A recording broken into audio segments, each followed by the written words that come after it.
My name is Alexander Pakowski. I'm a team leader of Technical Assistance Project Turkey in Horizon 2020. And today's event is dedicated to Horizon Europe Cluster 5, but is targeted on energy calls. Today we have with us experts, one expert from UK, Helen Fairclough, and expert from Spain, Juan Manuel Espeche, and they will give presentations on Cluster 5 and also on Horizon Europe. In general, how to understand work programs and first strategic plan to Horizon Europe. We will, at the last session, we will give a case study presentation of successful EcoCube project from Lande company. But we will start with Çağrı Yildirim, TÜBİTAK Directorate from International Cooperation. So Çağrı, the floor is yours for introductory comments. Your presentation in Turkish, I understand. Yes, Alexander, thank you very much for giving me this opportunity. So I'm made to switch to Turkish now. Herkese merhaba. Umarım herkesin sağlığı, sıhhati yerindedir. Bugünkü etkinliğe katılımınızdan ötürü teşekkür ederim. Etkinliğimizde translation mümkün olacaktır. Yani İngilizceden Türkçe'ye, Türkçeden İngilizce'ye şeklinde. Dilerseniz etkinliğimizi bu esnada İngilizce veya Türkçe olarak dilediğiniz gibi seçim yapabilirsiniz. Aşağıda Zoom linkinde translation kısmını göreceksiniz. Oradan seçiminizi yapabilirsiniz. Etkinlik boyunca sorularınız olursa eğer chat kısmından, Q&A kısmından sorularınızı iletebilirsiniz. Etkinlik boyunca sorularınıza cevap vermeye çalışacağız. Bunun dışında eğer sesli olarak yani sorunuzu iletmek istiyorsanız Raise a Hand opsiyonu bulunmaktadır. Raise a Hand yaptığınızda uygun olduğu bir zaman diliminde sizlere de soru sorma imkanı tanıyabileceğiz. Etkinlik aynı zamanda YouTube üzerinden de canlı olarak paylaşılmaktadır. Etkinlik sunum ve kayıt linkleri etkinlikten sonra proje web sayfamızda yayınlanacaktır. Şimdi izin verirseniz çok kısa olarak sunumuma başlamak isterim. Öncelikle bu Ufuk Avrupa program yapısını zaten geçtiğimiz 3 ay boyunca Ufuk Avrupa'nın genel yapısına yönelik eğitimler yapmaktayız takip ediyorsanız eğer. Bugünkü eğitimimizin amacı bileşen 2 altında yer alan iklim, enerji ve mobilite kümesine yönelik olacaktır. Bu kümenin de enerji başlıklarına yönelik olacak. Bildiğiniz gibi Ufuk Avrupa yani çerçeve programları çok büyük yapılar olduğu için bir kümenin içinde de çok büyük aslında çağrı başlıkları bulunuyor çok fazla sayıda. Ondan dolayı bir etkinlik esnasında sadece bir kümeyi de cover etmek çok zor olacaktır. Bu nedenle önümüzdeki dönemde mesela bu kümenin mobilite ayağını da ayrı bir etkinlik yapma şansı elde edebileceğiz. Örneğin yarın dijital endüstri ve uzay çağrılarına yönelik de, kümesine yönelik de bir bilgi günümüz olacak. Burada iklim, enerji, mobility kümesine baktığımızda ise amaç yeşil ve dijital geçişin dönüşümün sağlanması olarak özetleyebiliriz. Bu özellikle Avrupa'nın mobilite, enerji, inşaat ve üretim sistemlerini dönüştürerek dijital olarak yönetilen ilk döngüsel, iklim nötr ve sürdürülebilir ekonomi haline getirmesi planlanmakta. AB politik önceliklerine katkı sağlanması amacı var. Bu kümenin toplam bütçesi program boyunca 15 milyar avro olacaktır. Ve bu kümenin altında 6 tane de destination, hedef bulunmaktadır. Çağrıların büyük bir kısmı tek aşamalı olarak açılacak. 2 aşamalı çağrılarda iklim bileşeni altında bulunmaktadır. Ayrıca bu programın yani bu kümenin altında 11 tane Ufuk Avrupa ortaklığı yani geçtiğimiz dönemde bunları işte Partner-Private Partnership adı altında ya da Joint Undertaking adları altında yer alan ortaklıklar yer almakta. Büyük bir ortaklık yapıları bulunmakta. Ve 2 misyonla da 5 tane misyondan 2 tanesi de bu alanı özelinde olacaktır. Şimdi bu alanın genel amacı zaten başta da bahsettiğim gibi dönüşümün sağlanması, iklim nötr dönüşümünün sağlanması. Avrupa Birliği'nin politika önceliklerini takip ediyorsanız eğer 2050-2030 hedefleri bulunuyor her iki dönem içinde. Ve bu 2050 yılında artık tamamen karbon nötr ekonomi haline gelmeyi hedefliyorlar. Bu kapsamda da büyük yatırımlar, işte Ar-Ge inovasyon desteklerini ortaya çıkardılar geçtiğimiz dönemde. Green Deal mutabakatından sonra, yani yeşil mutabakattan sonra. Biz bu alanda 4 tane aslında şöyle 5 arkadaş olarak çalışıyoruz. Serhat Melik Bey ve İpek Üçüncü Hanımlar bu kümenin mobilite kısmına bakarken ben ve Hanife Hanım enerji kısmıyla ilgileniyoruz. Serhat Yıldırım Bey de bu alanın, bu kümenin iklim kısmından sorumlu irtibat noktasıdır. Kümeyle ilgili tüm sorularınız için ncpcem@tübitak.gov.tr adresiyle iletişime geçebilirsiniz. Biz bu anlamda ulusal irtibat noktaları olarak tüm sorularınıza ve yardımcı olmak için hazırız. Bunu söylemek isterim. Şimdi biz Ufuk 2020 alan performanslarına, rakamsal performanslara baktığımızda aslında tematik alanlarda en başarılı alan enerji alanı olarak ortaya çıkıyor. Yani gördüğünüz gibi enerji alanı Ufuk 2020 programı süresince 30 milyon avrodan fazla para döndürme imkanı elde etti Türkiye'deki baktığımızda. Diğer alanlara baktığımızda ERC, Marie Curie alanları ise bireysel başvuruların yapıldığı, akademinin yaptığı başvurulardır. En büyük başarı ERC alanındadır şu anda, rakamsal anlamda. Bunu enerji alanını takip eden alan ise transport alanıdır. Yani ulaşım alanıdır. Ulaşım alanı da yaklaşık 25 milyon avroya kadar bir fon döndürebilmiştir. Çevre alanı da 20 milyona yakın bir fon döndürmüştür. Yani biz burada aslında bu kümeden bahsettiğimizde yaklaşık 100 milyon avroluk bir para döndürme imkanı elde ettik. Yani bu küme çapında. Yani bu kümenin önce aslında ne kadar Türkiye'nin bu alanda kuvvetli olduğunu, ne kadar önemli bir alan olduğunu da gösteriyor. Başarı hikayeleri bugün Çağatay Yılmaz Bey bizimle beraber olacak aslında. Bizim bu Ufuk 2020 programındaki gurur kaynaklarımızdan bir tanesi kendileri. Çünkü enerji tematik alanında hiç koordinatör çıkarmamıştık. Kendileri bir proje yazdılar ve EcoQ akronimli ve yazmış oldukları proje kapsamında Avrupa Komisyonu koordinatör olarak Lande firmasını destekleme kararı aldı. Yani bu 2019 yılındaki başarılı projelerimizden bir tanesiydi.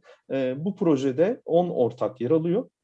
Aynı proje çağrısına başvuru yapıldığında 4 tane daha projemiz fonlandı, 10 ortak yer almakta. Çağatay Bey bugünkü proje sunumunda zaten bu konunun detaylarına girecek.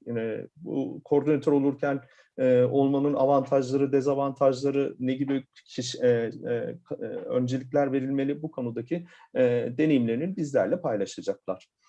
Diğer bir başarı hikayemiz ulaşım alanında Albatros projesi. Bu proje çok büyük bir projeydi gerçekten. Batarya alanında yazılan bir projeydi. Elektrikli, hibrit elektrikli binek araç piyasasına yönelik çözümleri yön vermeye yönelik. Burada toplamda 10 tane farklı ülkeden 21 proje ortağı yer alıyor. Ve Türkiye'den Yeşilova Holding koordinatör olarak desteklenme imkanı elde etti. O projenin ortakları arasında Türkiye'de OECD üyeleri olarak, yani otomobil üretim tesisleri olarak Ford Otosan ve Mercedes-Benz Türkiye ve diğer Türkiye ortak olarak ise FEV yer almakta. Ufuk 2020 programında vermiş olduğumuz destek ve ödüller yeni dönemde de devam edecek ve şu anda bir kısım programlar açık, başvuruları açık. Yani Ufuk Avrupa'yı programına yönelik. Bu destekleri zaten her etkinliğimizde anlatmaya çalışıyoruz. Seyahat desteği programıyla yabancı araştırmacı seyahat desteği ne yazık ki COVID döneminde faydalanılamayan programlarımız. Ama bu COVID dönemi geçtikten sonra gene Avrupa'da ilgili olabilecek proje pazarı ya da konsorsiyum kurma çalışmaları olması durumunda seyahat destek programından yeniden yararlanmaya devam edebilirsiniz. Koordinatörlüğü destekleme programımız devam ediyor. Bugün işte Çağatay Bey koordinatörlüğü destekleme programından yararlanarak aslında Lande olarak TÜBİTAK'tan aldığı destekle bir proje yazma imkanı etti. Bu programımız yeni dönemde de devam edecek. Bu program neyi kapsıyor? Yani proje yazma ve sunma eğitiminden tutun, proje yazdırma veya proje ön değerlendirme desteklerine kadar geniş bir alanı kapsamaktadır. Onun dışında ağları üyelik desteğimiz bulunmakta. Yani şöyle, Avrupa Birliği'nin öncelikli yani lobi faaliyetlerinin yapıldığı öncelikli altyapılar ya da ağlar bulunmaktadır Avrupa Birliği'nde. Ufuk 2020 programına yönelik. Biz Türkiye'den bu ağlara ortak kazandırmak istiyoruz, kuruluş kazandırmak istiyoruz. Buna yönelik ağlara üyelik desteği veriyoruz. Yıllık aidatlarının karşılanmasına yönelik. Bu desteğimiz şu anda açık. Bildiğim kadarıyla 20 Nisan 2021 tarihine kadar bu destekten faydalanabilirsiniz. Aynı şekilde eşik üstü ödül ve başarı ödüllerimiz de bulunmaktadır. Ufuk 2020 programına yönelik tüm haber ve paylaşımlarını ufuk2020.org.tr adresinden yapmaktayız. Biz bu projemiz sayesinde yeni bir web sitesine geçiş yapıyoruz. Ufuk Avrupa Programı web sitesine. Ama bu sayfayla artık buradaki bütün bilgi oraya aktarılacak. Yani kayıtlıysanız kayıtlarınız da oraya aktarılacak. Yani hala üye değilseniz lütfen bu sayfaya üye olmanızı rica ederiz. Aynı şekilde Twitter ve LinkedIn hesaplarımız bulunmakta. Programa yönelik yeni bir logo oluşturduk ve bu kapsamda biz görünürlüğü arttırmak için yüksek bir çabayla çalışmalarımıza devam ediyoruz. Şimdi en son olarak da Turkey in Horizon 2020 Phase 2 projesini anlatmak istiyorum sizlere. Bugünkü etkinlik aslında bu proje sayesinde yapılıyor. Bu projenin amacı Türkiye'nin Avrupa Birliği'ndeki bu Ufuk 2020 ve Avrupa programından daha fazla yararlanmasına destek olması, teknik kapasitesini arttırmaya yöneliktir. Bu projenin faydalanıcı kuruluşu TÜBİTAK'tır. Biz bu kapsamda eğitim faaliyetleri yürütüyoruz. İşte danışmanlık proje değerlendirme hizmetleri verilmekte, işbirliği ağlarının geliştirilmesi gibi hizmetlerimiz bulunmakta. 2019 yılında 2 tane büyük proje pazarı etkinliği yaptık. Bir tanesi İstanbul'daydı, ICT Turkey etkinliği. Diğeri de Cities of the Future etkinliğiydi. Brüksel'de yapmıştık. Ve bu iki etkinlikte aslında Türkiye'nin bu son dönemdeki başarısına büyük katkılar sağladı. Yani Türkiye'nin bu alandaki ne kadar zaten kapasitesi olduğunu göstermemize imkan sağlayan etkinlikler oldu. Aynı şekilde biz bu Covid öncesinde Avrupa'nın önde gelen kuruluşlarına ziyaretler gerçekleştiriyorduk paydaşlarımızla beraber. Onları birebir tanıştırmak. Mesela bu kapsamda DFKI, Fraunhofer IPA, Fraunhofer EFTA gibi kuruluşlara bu alanda robotik akıllı üretim teknolojileri, mikroelektronik alanındaki uzman kuruluşları bir araya getirme imkanı bulmuştuk. Covid döneminde biliyorsunuz Green Deal çağrısı açılmıştı. Yeşil mutabakatta çağrısı açılmıştı. Biz bu dönemde yine de faaliyetlerimizi devam ettik aslında bu projemizle beraber. Yani 40 tane farklı etkinlik yaptık. 4600 araştırmacıya ulaştık geçtiğimiz dönemde bu çağrı özelinde. Bu etkinliklerden bir tanesi de Ekim ayında yaptığımız proje pazarı etkinliğiydi. İlk defa online proje pazarı etkinliği yaparak her ne kadar araştırmacılar bir araya gelmese de onları online platformda bir araya getirerek işbirliği fırsatları yaratma imkanında bulunduk. Bu kapsamda çok başarılı bir Green Deal çağrı dönemi geçirdiğimizi söyleyebilirim aslında. Biz bu proje kapsamında daha fazla etkinlikler yapacağız. Örneğin yarın az önce de bahsettiğim gibi Küme 4 alanına yönelik bir bilgi günü etkinliği olacak. 19-20 Nisan tarihinde açık bilim araştırma verilerinin yönetimi eğitimi olacak. 22 Nisan'da da Transkan çağrısı özelinde, özellikle bu Erenet çağrısı, bunun üzerinde bir proje pazarı etkinliği olacak. Bunlar hepsi zaten bizim proje web sayfamızda yer alıyor. Proje web sayfasını lütfen takip ediniz. Turkey in Horizon 2020.eu sadece. Bu sayfadan bütün yapılan eğitimlerin materyalleri, işte video kayıtları, her şeye buradan ulaşabilirsiniz. Yani birçok etkinlik yaptık. Bütün her şeyi buraya yüklüyoruz. Aynı şekilde projemizin Twitter ve LinkedIn hesapları bulunmakta. Onları da takip etmenizi öneririz. Umarım herkes için faydalı bir etkinlik olur. Ulusal koordinasyona yönelik genel sorularınız için uko@tübitak.gov.tr adresiyle iletişime geçebilirsiniz. Küme 5 özelindeki sorularınız için de ncpcem adresiyle iletişime geçebilirsiniz. Çok teşekkür ederim. Alexander. Thank you, Chari, for your presentation. Please ask questions if you have any. You can ask the questions all the time. I don't see now any questions to you, Chari, at this moment. Okay, Alexander. Maybe later. Maybe later on. Maybe later. I will be here during the event, and I will try to answer all the questions with my colleagues. So please proceed. Thank you. Okay, before we will move to the next session, I would like my colleagues, Kemal, to share the screen with Slido and to ask the first question. We would like to know more about you. So the first question is about your previous experiences in R&D projects. You can select more than one question here, more than one answer here. You can join Slido through the number or just through the code. We will give some time for answering your question, for answering this question. It's very important to us to know about your experiences with framework programs, with other programs as well.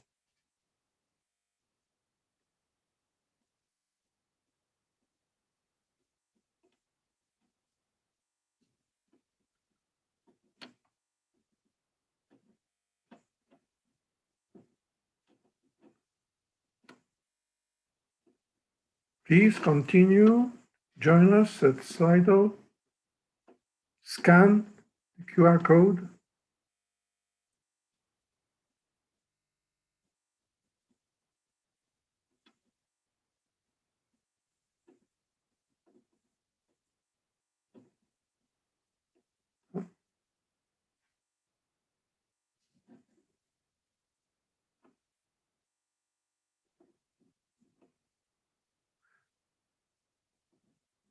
It seems that more than half of participants have experience in the national projects, but also there is a group which has experience already in previous framework programs, more than 40%. Okay, so I think that we will stop at this point with this question. 1/3 of participants replied. Thank you very much. And now we will move to the first session. And our guest speaker is Helen Fairclough from UK. So Helen, please share your screen. Is it okay? I think so. Can you see? Go to, is it full screen already? No, it's not in full screen. Yeah, we can see it. Yep. Excellent. It's fine.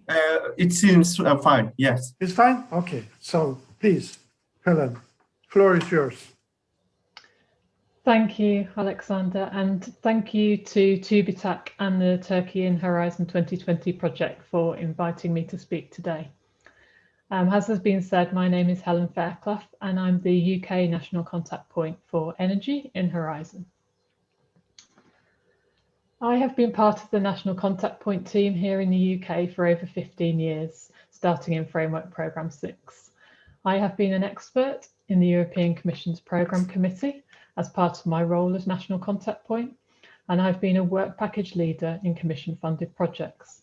Most recently, I was the responsible for the impact assessment of our National Contact Point networking project, SeaEnergy 2020. I am also a member of the Mission Innovation Secretariat team. This is a global initiative to accelerate clean energy innovation. I have been fortunate to visit Turkey on 2 occasions, once in Ankara in 2017 and shortly before lockdown in February last year, where I was able to deliver stakeholder training in Istanbul. I wish I was able to be with you in person today. I have experienced excellent hospitality in Turkey and would love to visit again, but joining virtually is the next best thing. I'm joining you from sunny Manchester here in the UK. We don't have the warm weather that you have in Turkey today, but in a city that is almost as famous for rain as it is for football, I'm pleased to be able to see the sunshine. Before I start my presentation, I'd like to get to know you a little better, as I would have done in person over our coffee before the meeting. So I'll open Slido to ask you a few questions and ask you to go again to slido.com. It's the same code, 374720, or scan the QR code.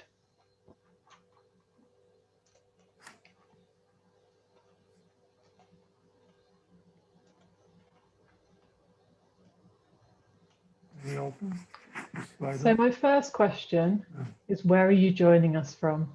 I see a number of you are already responding. So yeah, I'm interested to know your organization, your town, your city, your country. I see the majority of people here today are in Istanbul, but also from Ankara.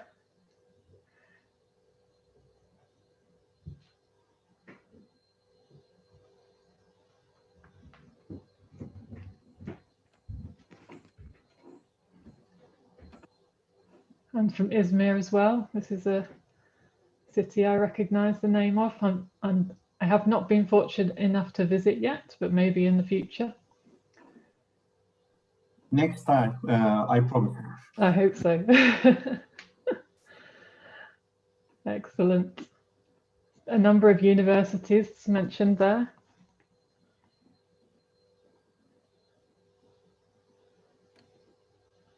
Great, that's nice to see, thank you. So I'll go on to the next question, which is, what type of organisation do you work for? So it's just interesting to know what type of organisations are participating.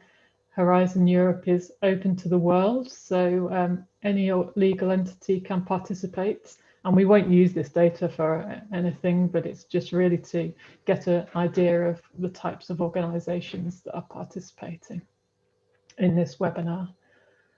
So almost 50%, 45% from the private sector, then a good proportion from universities, some from the public sector, and some other and business support. It's great to see such a lot of private sector involvement. Sometimes the framework programs are seen as something for the universities and for researchers, but there is a key role for the private sector in Horizon Europe. Next question. Do you have any experience in European funding programs? So Alexander was asking you about Turkish and European, and here we're just focusing on European. So have you been a successful participant, a successful coordinator? Have you been unsuccessful? So you have submitted a proposal, but it wasn't selected on this occasion? Or do you not have any experience of submitting proposals to European programs yet? Oh, that's great to see such a good number with success as participants, and some with success as coordinators. So it looks as though we have a highly experienced group here from Horizon 2020, and hopefully we can give you some insights into Horizon Europe that you will go on and be successful in that program as well. So a mix, it seems, 41% with no experience, and oh, it's just changed slightly, going up. So predominantly people with no experience of submitting proposals. Well, hopefully by the end of today, you'll have a good insight into what is needed to submit proposals to Horizon Europe. So I'll go back to my slides now. And move on to talk about, give you an overview of my presentation. As has been said, please do put your questions in the Q&A section of Zoom, and we'll come back to those throughout the presentation. I'm really keen to make this as interactive as possible. So in my presentation, I'm going to cover the context for Horizon Europe. It's important to understand this context if you're submitting a proposal so that you can identify how you can contribute to what the Commission is trying to achieve. Horizon Europe is a mechanism to achieve EU policies. So you need to think of how your individual projects are ingredients in a recipe that will all play a part to achieving the policy outcomes. It is a complicated recipe, but I hope that I can start to make it clear for you today. I will talk about the development of the programme and the important documentation, including the strategic plan, the work programme and the calls for proposals. I will try to explain the terminology as I go along, and please do let me know if anything isn't clear, as I said, using the Q&A box, and we'll come back to those points later. So why are we here? What is Horizon Europe? The programme is the most ambitious EU research and innovation programme yet, and it will run from 2021 to 2027. It has three overarching goals. Firstly, to boost the EU's scientific and technological excellence and strengthen the European research area. Secondly, supporting policy priorities, including accelerating the twin, green and digital transitions and the achievement of the Sustainable Development Goals. A significant part of the funding will be targeted actions that support the green and digital transition for our societies and a sustainable recovery from COVID-19 pandemic. And thirdly, to boost Europe's innovation uptake, competitiveness and jobs. Europe can do better at transforming its excellent science into leadership in innovation and entrepreneurship, and this will lead to a global impact in terms of competitiveness and create jobs. Before writing your proposal, you need to consider what you will be proposing to do how it will have impact in these areas of science and technology, society and economy. Horizon Europe will be based on two legal acts. Firstly, the Structure, Rules for Participation and Dissemination Act, which establishes Horizon Europe, the framework programme for research and innovation, and lays down its rules for participation and dissemination. The second, the specific programmes, sets out the thematic clusters and the broad lines of action for future research and innovation activities. Here the focus is on the content of the programme. The European Parliament and the Council of the EU reached a provisional agreement on Horizon Europe in March and April 2019, and then the European Parliament endorsed that provisional agreement in April 2019. Following this, the EU institutions reached a political agreement on Horizon Europe in December last year and set the budget for the programme at €95.5 billion. This includes €5.4 billion from the next generation of the EU Recovery Fund. This budget does not yet include the contribution of the countries that plan to associate to Horizon Europe, such as the UK and Turkey. The inclusion of budgets from associated countries is likely to take the budget up to around €120 billion. This is a significant increase on Horizon 2020, which had a budget of around €70 billion. On this basis, the European Parliament and the Council of the European Union proceed towards the adoption of the legal acts. This is the current status, and it is expected that the acts will be adopted soon.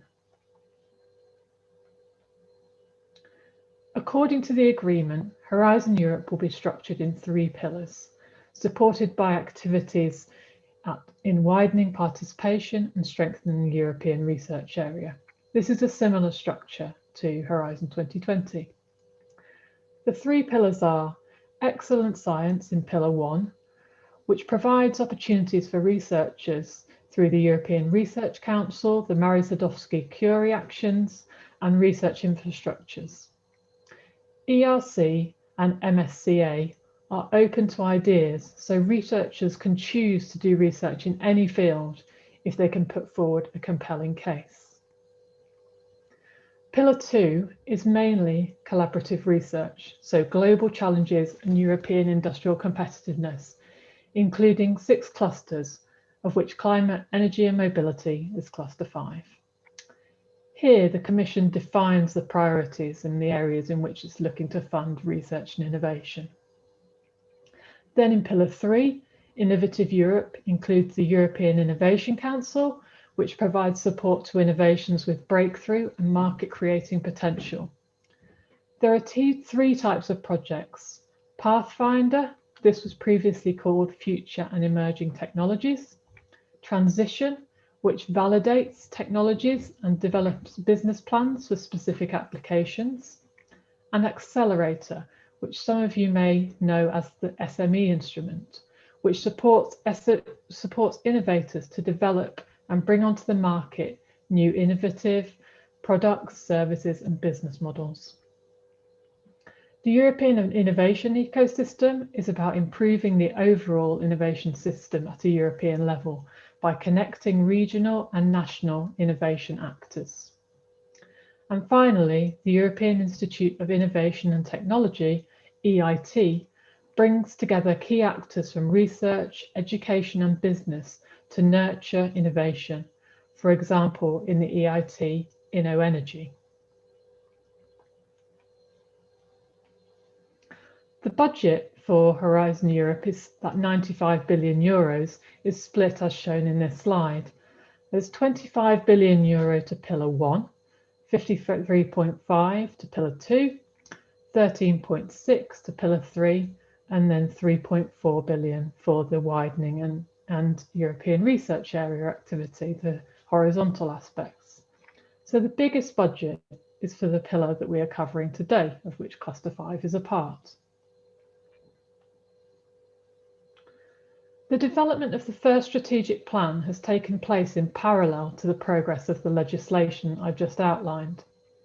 The plan is one of the novelties of Horizon Europe and has been developed to provide directionality to research and innovation. It will act as a compass to help the programme to stay on course with the political priorities of the Commission, and will focus on a climate neutral and green Europe, fit for the digital age where the economy works for the people. The strategic plan provides a link between the EU political priorities and the research and innovation actions, and it defines the priorities for Horizon Europe for 2021 to 2024. The global challenges and the European industrial competitiveness pillar is where the activity is most focused from the plan, because this is where the Commission defines the priorities using a top-down approach, whereas in other areas, so in Pillar 1 and Pillar 3, there's more scope for researchers to put forward their priorities. The plan includes the key strategic orientations for research and innovation support. I will explain what these are shortly. There is a description of expected impacts, cross-cluster issues and intervention areas. The co-programmed and co-funded European partnerships are identified, as are missions, along with areas for international cooperation. So mission innovation and the International Energy Agency are mentioned in relation to Cluster 5. There is also content on cross-cutting issues, such as the balance between research and innovation, the integration of social sciences and humanities, the role of key enabling technologies, gender equality, ethics and integrity standards, and priorities for dissemination and exploitation. The Commission has prepared the plan to give direction to the work programme by defining the political priorities. So it's very important that we take note of the content of this plan. The plan has been developed through a long process that started in 2019 with co-creation and co-design with citizens, the Parliament and the Member States. The co-creation process took place in 2019 and 2020, including at the European Research and Innovation Days in Brussels in 2019. In total, over 8,000 contributions were submitted in various stages of the strategic planning process.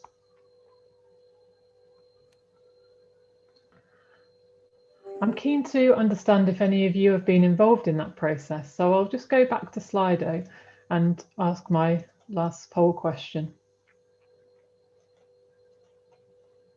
So it's the same code as before, and the question is, did you contribute to the strategic plan development? So that might, if you did, it might have been at the RRNI days, it might have been via the online consultations, or you might not have had the opportunity to contribute. Oh, it's good to see that some people were able to contribute. It's something the Commission were very keen to be open about because they are looking for increased impact from Horizon Europe, and you'll hear more about that shortly. The Commission are keen to involve a wide group of stakeholders in developing this strategic plan, so it has the buy-in from as many people as possible. So yeah, a reasonable number of people have been involved in that process. So that's good to see. Thank you. Going back to my slides then. So as I said, the inclusive co-design process aims to ensure the broadest possible ownership and optimize the overall impact of Horizon Europe. It was adopted in March, on the 15th of March, so just a couple of weeks ago. So it's now available, and when you get the slides, you'll be able to click on the link and read through the strategic plan.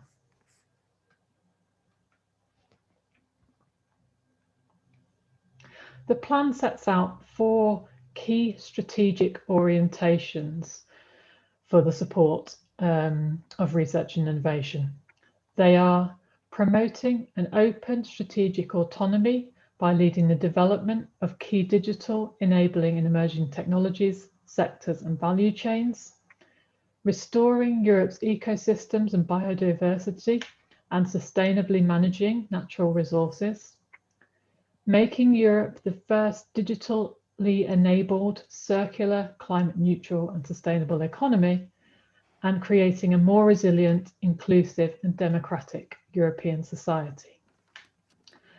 There is recognition that international cooperation underpins all 4 of the key strategic orientations, as it is essential for tackling many global challenges. You can see on this slide that 2 of those key strategic orientations are shown in red.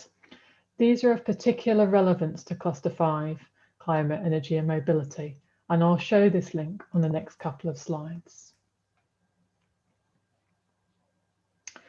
The strategic plan takes the key strategic orientations and translates them into 15 impact areas. These are then developed into expected impacts that are reflected in the work programme structure and content. Each expected impact is targeted by dedicated work packages of actions in the work programme. These are termed destinations because they indicate both the specific direction and the ultimate point of arrival of the projects to be supported through Horizon Europe. Here you can see how 2 of the key strategic orientations relate to, firstly, the impact areas. So the 2 that I mentioned that are particularly relevant to mobility, climate and energy, I've highlighted here on the slide. So KSO-A and KSO-C translate into these impact areas. These are then translated into expected impacts. So an impact related specifically to energy is number 23, efficient, clean, sustainable, secure and competitive energy supply. And then these relate to the destinations within Cluster 5 work programme, of which there are 6 destinations. So this is all a new approach for Horizon Europe. The work programme itself, for those of you who are familiar with Horizon 2020, will look fairly similar. It's a very long document because it includes both climate, energy and mobility in one document, but it's divided into these destinations. And I've highlighted the three that we're covering today on the webinar. The number 2, the cross-sectoral solutions, number 3, energy supply, and number 4, energy use. I encourage you to refer to the strategic plan, even just the chapter on cluster 5, so you're aware of the drivers for these destinations and how we move from the key strategic orientations through the impact areas and expected impacts to those destinations. The figure only shows those 2 key strategic orientations, A and C, and the corresponding impacts, but it should be noted that the cluster will also contribute to other key strategic orientations. Now looking at the call for proposals, this slide provides an overview of the 2021 and 2022 calls for proposals from Cluster 5.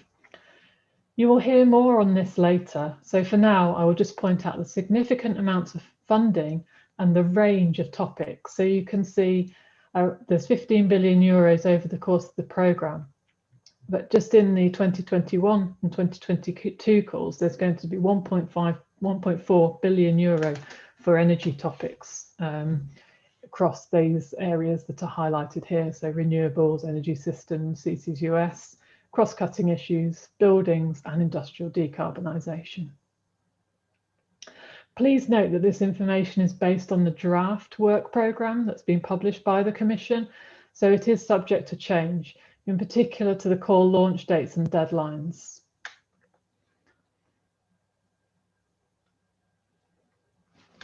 I'll now go on to explain a little more about impact in Horizon Europe. Here you can see the 3 goals of science, society and economy that I showed in an earlier slide, translated into impact pathways. This approach aligns with a new level of ambition to boost the diversity of impact of EU research and innovation funding. So whilst Horizon 2020 has had significant impact, and you'll hear about some of that from the project case study later, the Commission is looking to do even more from Horizon Europe. The objective is to allow policymakers and the wider public to get regular insights regarding the effects and the benefits of the programme on European science, the economy and wider society. So to increase the impact, but also to make people more aware of that impact. So to spread the word about Horizon Europe. The key impact pathways will allow the Commission to capture and communicate the difference that the projects and the overall programme is making around the 9 key storylines that are listed on this slide. So every project that is funded will have a role to play in this. And again, you need to start to think about this if you're preparing a proposal. How are you really going to be contributing to the overall impacts of the programme so that you're in the right mindset for preparing a successful proposal? So what does this mean in practice? The programme marks a paradigm shift in the design of EU research and innovation programmes by moving from an activity-driven approach to an impact-driven approach. This allows it to make targeted interventions based on mutually agreed priorities.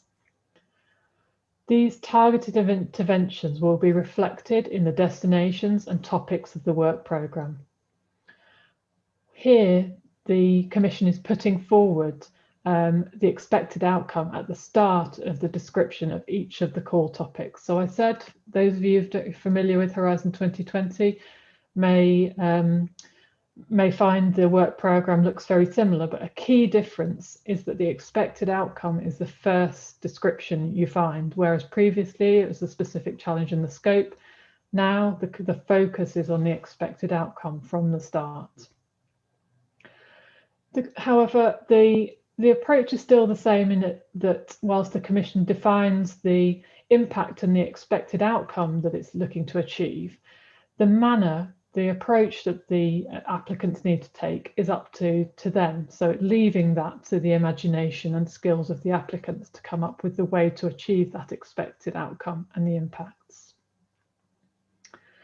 The template for proposals contains more guidance for the impact section of the proposal, and the evaluators will be looking to be convinced of the credibility of the pathways to achieve the expected outcomes and impacts specified in the work programme, and the likely scale and significance of the contributions due to the project.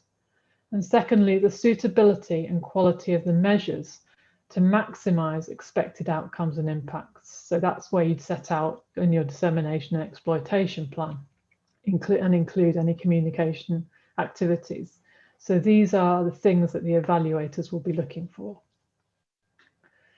This is similar to Horizon 2020, but there is an enhancement to encourage proposers to present their project impact pathway. So the template now includes section 2.3, which is this project impact pathway. The pathway has a table structure and requires proposers to set out, firstly, the specific needs that have triggered this project. So an example in energy might be the need for more cost-effective micro CHP systems to increase take-up of that technology. So you would set that out in the table if that's relevant to your project idea, and then you're required to set out the expected results. This is what you expect to generate by the end of the project. So you might develop a high efficiency supercritical CHP system through the project and publish papers on this. Then you explain the dissemination, communication and exploitation measures that you plan to undertake. For exploitation, you might be looking to take the technology to the demonstration phase. So you would need to disseminate the results to those who may be willing to demonstrate the technology. And you would define these organizations as your target groups and set out how you plan to reach them. You're required to list those target groups.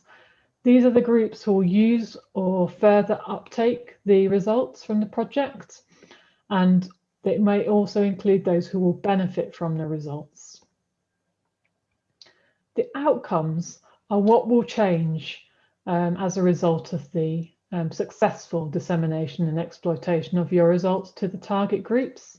So this may be taking that technology to a higher technology readiness level, and the publication of the results being highly used. Finally, the impacts. This is what is expected in terms of the wider scientific, economic and societal effects. Those three terms again of scientific, economic and societal are repeated throughout the text of the programme, and how you will have an impact on these in relation to the expected impacts that are set out in the work programme. So you need to understand the destinations approach that I've just outlined from the strategic plan to the work programme and the context of that strategic plan in order to complete this table. These terms themselves, so dissemination, target groups, outcomes, are not new, but this approach to presenting this as a sequence in the proposal is new, and it's designed to encourage a focus on achieving impact through each individual project. These next 5 slides show how impact in destinations 3 and 4 can be linked to the call topics. In destination 3, the focus is on energy supply, and the expected impact of the activity is more efficient, clean, sustainable, secure and competitive energy supply through new solutions for smart grids and energy systems based on improved renewable energy solutions. The destination is split into renewables, energy systems, carbon capture, use and storage, and cross-cutting activities. So you can see here an example for renewables. So I've taken a couple of the impact pathways for renewables and linked them to some of the example call topics. So in renewables, the impact the Commission is looking to achieve is to include ensuring the availability of disruptive renewable energy and renewable fuel technologies by 2050. So they're really looking for those new technologies to come forward to accelerate the replacement of fossil fuel-based energy technologies. There's also activity related to reducing cost and improved efficiency of technologies that are already going through the development process, such as wave energy and biomethane production. In energy systems, the Commission is seeking to ensure cost-effective, uninterrupted and affordable supply of energy to household and industry in a scenario of high penetration renewable technologies. And so they're looking to increase the flexibility and resilience of the energy system so that those variable renewables can be incorporated, and to enhance consumer satisfaction and increase system flexibility. There's a big focus on consumers in relation to energy systems. On carbon capture, use and storage, the aim is to have impact in relation to CO2 emissions mitigation, both in relation to electricity generation and industrial applications, including also conversion of CO2 to products. So you can see the examples here of accelerated rollout of infrastructure for CCUS hubs and clusters, and there's a specific topic related to that, and proven feasibility of integrating CO2 capture, storage and use in industry. And again, a specific topic on decarbonising industry with CCUS is foreseen. In Destination 4, the focus is on energy use.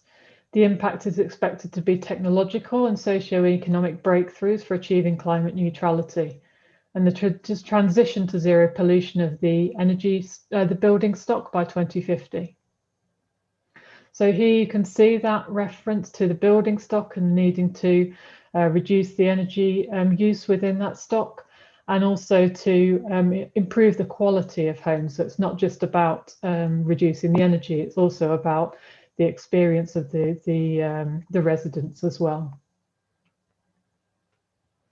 And then finally, in industry, increased energy efficiency in industry by reducing greenhouse gas emissions and also air pollutant emissions through recovery, upgrade, or a conversion of industrial waste heat, and through electrification of heat generation is expected. So very much a focus on waste heat and thermal energy management in industry in Destination 4 in the industry section. So I'll conclude my presentation by highlighting the novelties in Horizon Europe.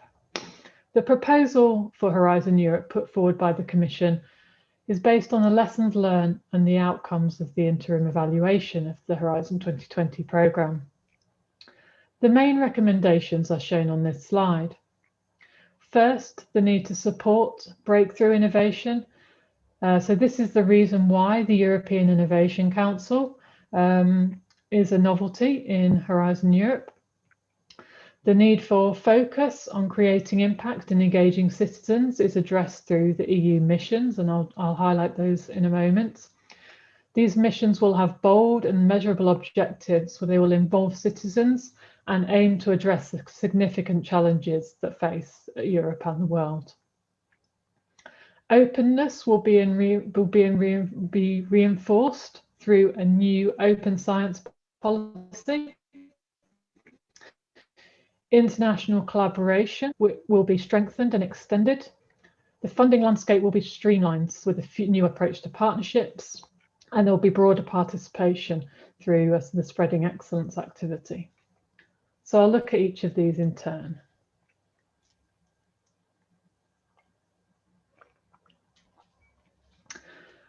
There is increased focus in Horizon Europe on breakthrough innovation. The European Innovation Council was part of Horizon 2020, but its role will be enhanced in Horizon Europe. Here you can see the range of support that will be available from the European Innovation Council, with support to taking ideas from the early technology stage to proof of concept through the Pathfinder, from proof of concept to pre-commercial through the transition support, and then from pre-commercial to market and scale up through the accelerator support.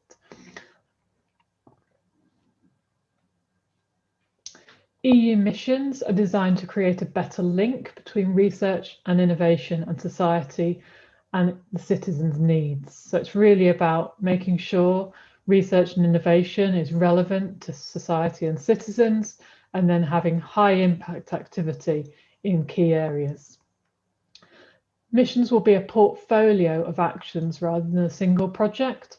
They will have bold and inspirational goals to be achieved in a set timeline and result in impact for the citizens. They will be implemented through Pillar 2, so where the areas we're talking about today. So there are a couple of missions that are related to Cluster 5, as you will see from the next slide. But there will also be links to other parts of the Horizon Europe programme. The mission on climate adaptation is of course relevant to Cluster 5, and this mission aims to prepare Europe to deal with climate disruptions, accelerate the transition to a healthy and prosperous future within safe planetary boundaries, and also to scale up solutions for resilience that will trigger transformations in society by 2030. So the missions are very much focused, their first phase on the 2030 timeline, so they all have targets related to what they will achieve by 2030. The mission on climate neutral and smart cities aims to support, promote and showcase 100 European cities in their systemic transformation towards climate neutrality by 2030. The idea is to turn these cities into innovation hubs for all cities, so others can learn from them, and that those people in the city, the citizens, benefit from higher quality of life and a more sustainable society. There are also missions on conquering cancer, restoring our oceans and waters, and on caring for soil, each with 2030 targets. The missions work programme for 2021 and 2022 is available, and it's expected that the topics on smart cities will be added to the Cluster 5 work programme later this year. The aim on partnerships in Horizon Europe is to simplify the landscape, which got complicated in Horizon 2020 with a range of different partnership types. There are 120 partnerships in Horizon 2020, and this has been reduced to 49 in Horizon Europe. Partnerships are focused in areas where the Commission most needs involvement from industry and other stakeholders to define the requirements. And there are three main types. Co-programmed partnerships are where the Commission asks the sector what the innovation needs are. They are based on contractual arrangements, and an example coming up in energy is the Built for People partnership. So there would be calls for proposals within each of these partnership types, but they're just slightly different arrangements depending on the stakeholders that are involved. So co-programmed involves industry. Co-funds, this is where the national funders can get together to deliver transnational collaborative calls for proposals that are additional to those funded in Horizon Europe work programmes. So in Turkey, you may be familiar with the Smart Energy Systems ERANET. This is a co-fund. And in Horizon Europe, such activity will be part of what's called the Clean Energy Transition Partnership, which will be a co-fund arrangement. Institutionalised partnerships are the largest and most formal type of partnership, and they require legislation to be created. The partnership is between the EC and leading players, and they create a legal entity. An example in energy is the fuel cells and hydrogen joint undertaking, and this will become the Clean Hydrogen Partnership in Horizon Europe. So this is in the process of being set up at the moment. The requirement for open science, or the principle of open science, will become the working model of Horizon Europe, requiring open access to publications and data supported by infrastructure across Europe. This will assist market uptake and increase the innovation of potential of results generated by EU funding. The European Open Science Cloud will enable researchers across disciplines and countries to store, curate, and share data. Nonetheless, it is recognised that effective linking of open science practices to innovation and business models requires careful consideration of issues such as intellectual property rights, of licensing agreements, and of reuse of data. So this is a new practice in Horizon Europe that you'll need to become familiar with to be part of.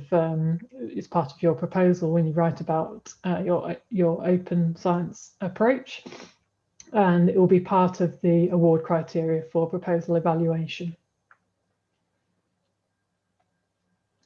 On international collaboration, Horizon Europe is open to entities from all over the world to tackle global challenges and to allow the best talent to be involved. There is extended openness to association in Horizon Europe, and that may include Canada, Japan, and Australia have also all expressed interest in associating. There will be a balance between EU interest and reciprocity when it comes to accepting these requests for association, so the value to both parties will be carefully considered. The approach to participation in Horizon Europe will be similar to Horizon 2020, with low and middle income countries being eligible for funding. The organisations from those countries will be eligible for funding, and industrialised countries should bring their own funding to support their participants. So that's, when I'm talking about that, I'm referring to the third countries, not the member states and the associated countries that you'll hear more about later. So the aim is to increase the support for multilateral cooperation and to make the programme more open for the benefit of Europe.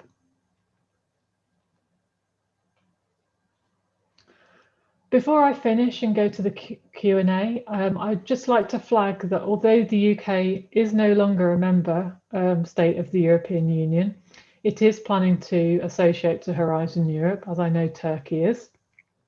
So organisations from the UK are keen to participate in the programme, and if following the presentations today you think that Horizon Europe is for you and you're planning to prepare a proposal and are looking for partners, please do consider UK organisations.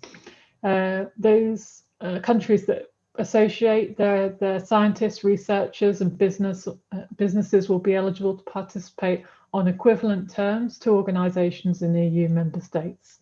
So it's a great opportunity for organisations in those associated countries. And as I say, UK organisations are keen to continue our participation. Thank you for your time, and I'll hand back now to the moderator. Thank you. Thank you, Helen, for your presentation and bringing introduction to strategic plan and work programs. I think we have questions. Yeah, there are two interesting questions. One, do you see the questions or I should read it to you?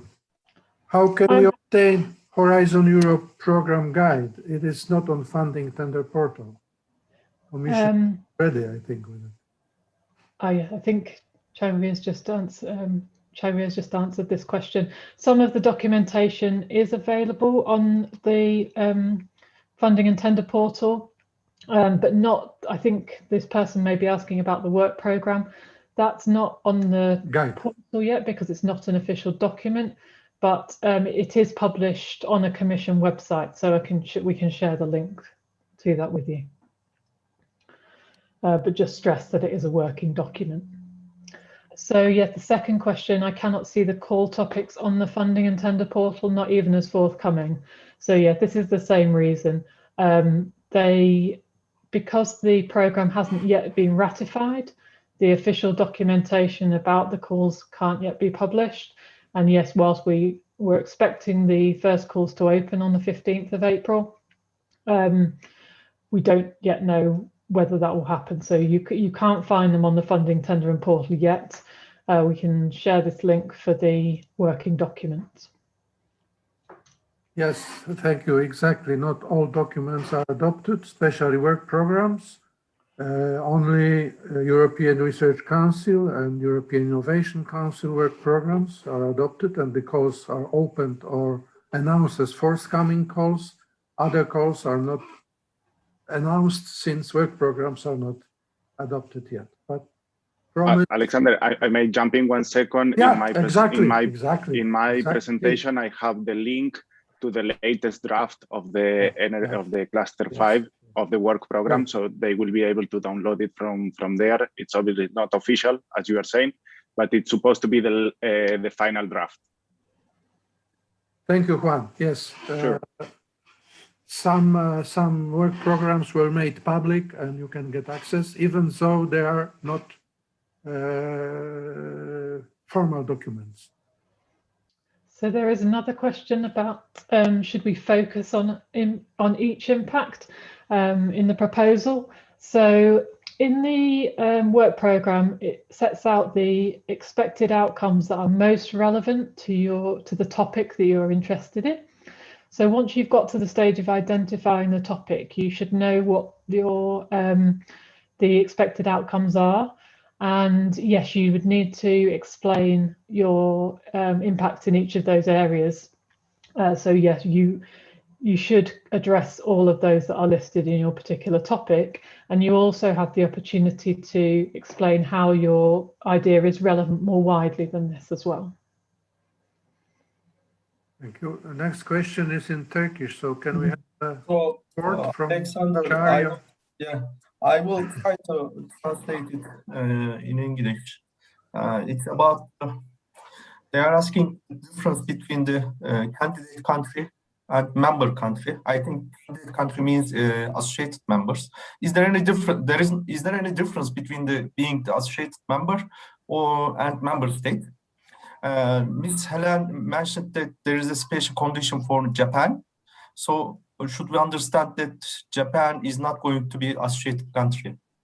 We don't know. Yeah, so let's take the two parts. So member states and associated countries are treated the same. The only difference is that in a proposal, the minimum eligibility criteria, you must have one member state involved in your minimum of 3. And I think Juan will come onto this later as well. But you need to have one member state in your proposal. You couldn't have 3 associated countries. So there is a slight difference there, but in terms of how they are treated within the projects, they are exactly the same. They're eligible for the same amounts of funding. And the second part of the question, yes, so Japan, Canada and Australia have indicated interest in associating to the programme. Because there isn't the programme hasn't been ratified yet, they can't start the discussions in any detail about association, but they've expressed interest. So it's possible that there may be some kind of agreement. It might be at an overall level, or it might be call specific. We don't know yet. But for now, they are third countries. So that because Japan, Australia, and Canada are all industrialized countries, partners from those countries would not be eligible for funding from the Horizon Europe programme. Okay, so the one about UK. yeah, is the UK assumes a member state? No, it won't be a member state. It was assumed as that for the end of Horizon 2020 to keep things simple, but for Horizon Europe, we will be an associated country. The UK will be an associated country. Thank you. I think one more question, I believe, Alexander. Huh? There is one more question by yes. First time. Yes. So yes, we should start with the question is, should you pick the impacts directly from the strategic plan, the ones that are relevant to that cluster, or the destinations? So you should start with the core topic itself and the expected impacts that are set out there, and then broaden out. So start with how you are, where you can have the most impact, but then also consider the wider impacts that will be related to other areas of the strategic plan. Thank you. Thank you, Helen. I think we don't have more questions. If there are any questions, any additional questions, we will come back to it after the break. Let's have a 5 minutes break to have a coffee and relax for a couple of minutes, and we will come back in 5 minutes.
So I think that we can continue after this short break. And our next speaker is Juan Manuel Especha from Spain. So Juan, please present us Cluster 5 goals. Sure. Thank you, Alexander. Can you confirm that you can hear me well and that you can see my screen? I can hear you perfectly, and I see your screen as well. Okay. So let me starting by thank you and TÜBİTAK for inviting me to participate here. It's always a pleasure to work with you and also in this type of events promoting these funding programs in Turkey. It's for us as it has been a success, and I'm very happy also to see that the amount of people that is connected, that is very nice to see. So let me start briefly with telling you who I am. So I'm the head of innovation at R2M Solution, Spain. I've been working in this EU project for more than 10 years. I coordinated a couple of projects, managed several of them, proposal writing, trainings, managed the innovation to taking the results to the market, doing the financial reporting. So a bit of the overall EU experience, as we can say. And mainly all my experience are related to the energy field in terms of renewable energy, smart grids. We are working very heavily in local energy communities, in providing energy service company services. So, and as you can see in the left, I'm Argentinian, but I lived 7 years in Italy, and now this is the 3rd year I'm living in Spain. So a bit here and there on my side.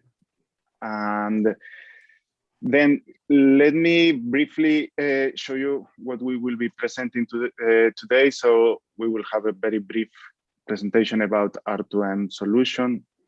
And then we will move a bit more on the practical side of Horizon Europe. And I hope some of the questions that were done by the participants will be answered here, or at least trigger a new question. I hope to see that we can help on that. And finally, we will do a bit more focus on the cluster 5, so on how it looks energy in the Horizon Europe. Let me ask Helen or yourself or Chagri, if you want to interrupt or participate in any time in the presentation, feel free. So briefly about R2M solution. R2M is a small and medium enterprise with 12 years of life already. So briefly in numbers, we got almost 4 million turnover in 2020, 70 employees, 45% of those are women, and we will see that this is something important in the new program in terms of gender. The picture does not reflect the current situation.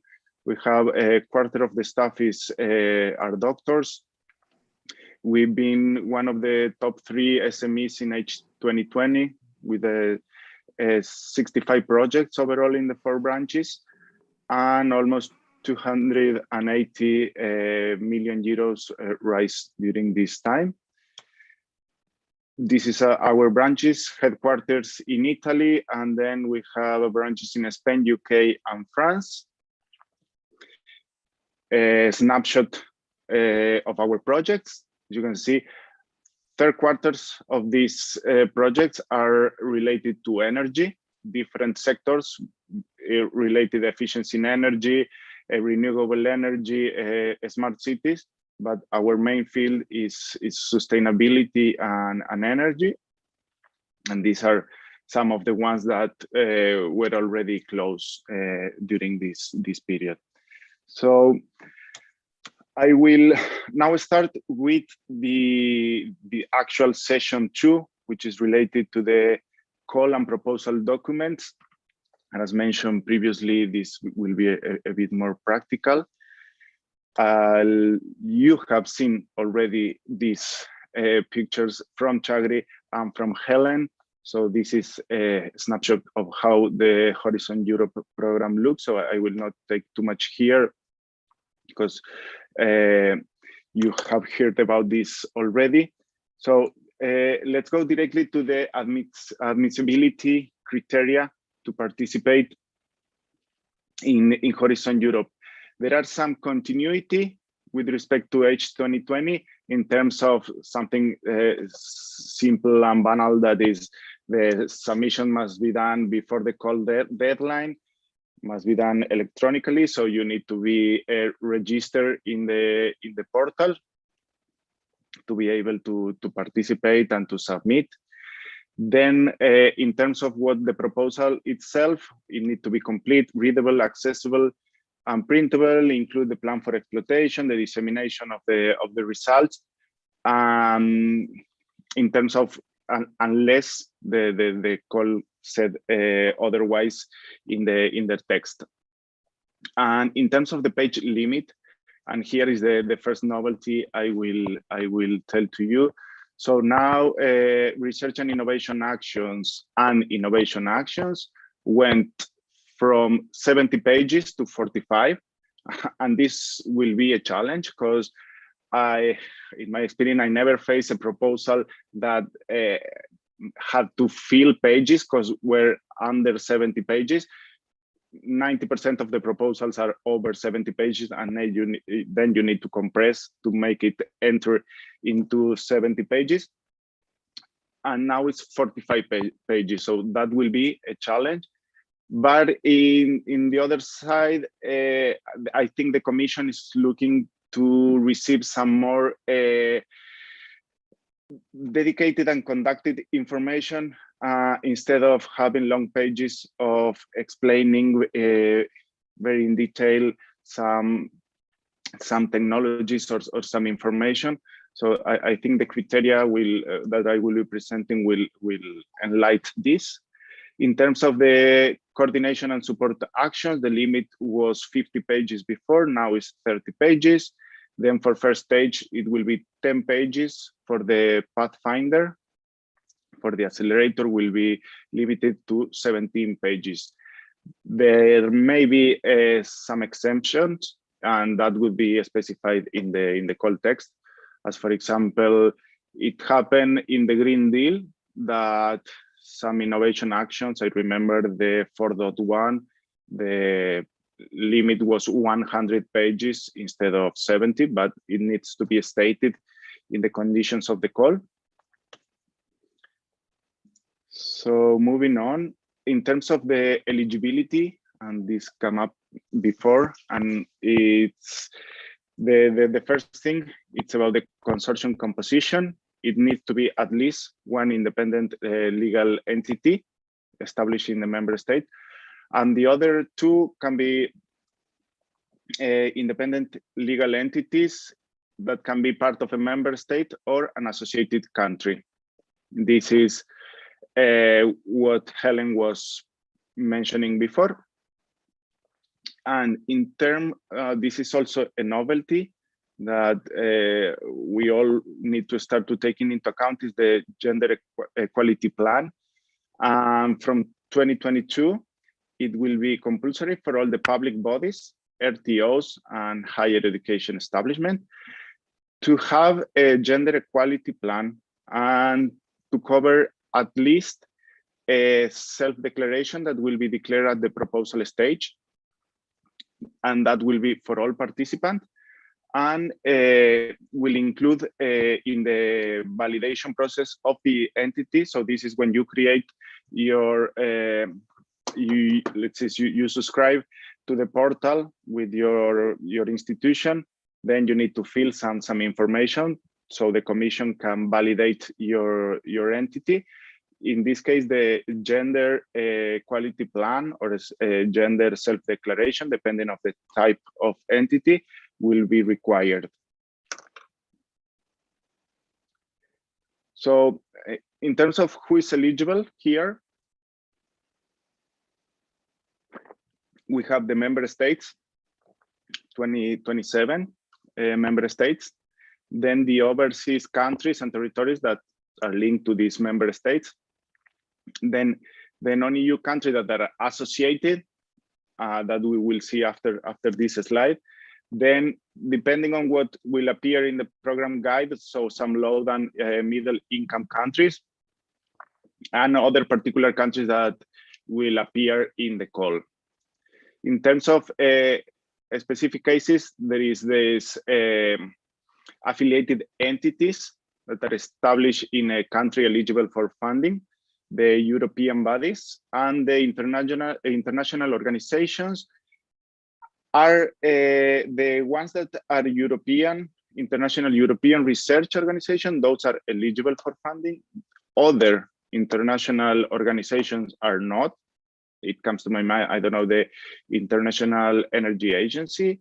These will not be eligible for funding unless otherwise stated in the call. And the international organizations that are part of a member state or associated country are only eligible for training and mobility actions, and when announcing the other type of calls in the conditions. So this is how it looked, the H2020 in terms of the country. So the 27 member states are clear. In terms of the associated countries, you see that there is no confirmed any associated country yet, but it is expected that most of the ones that you see here will be associated.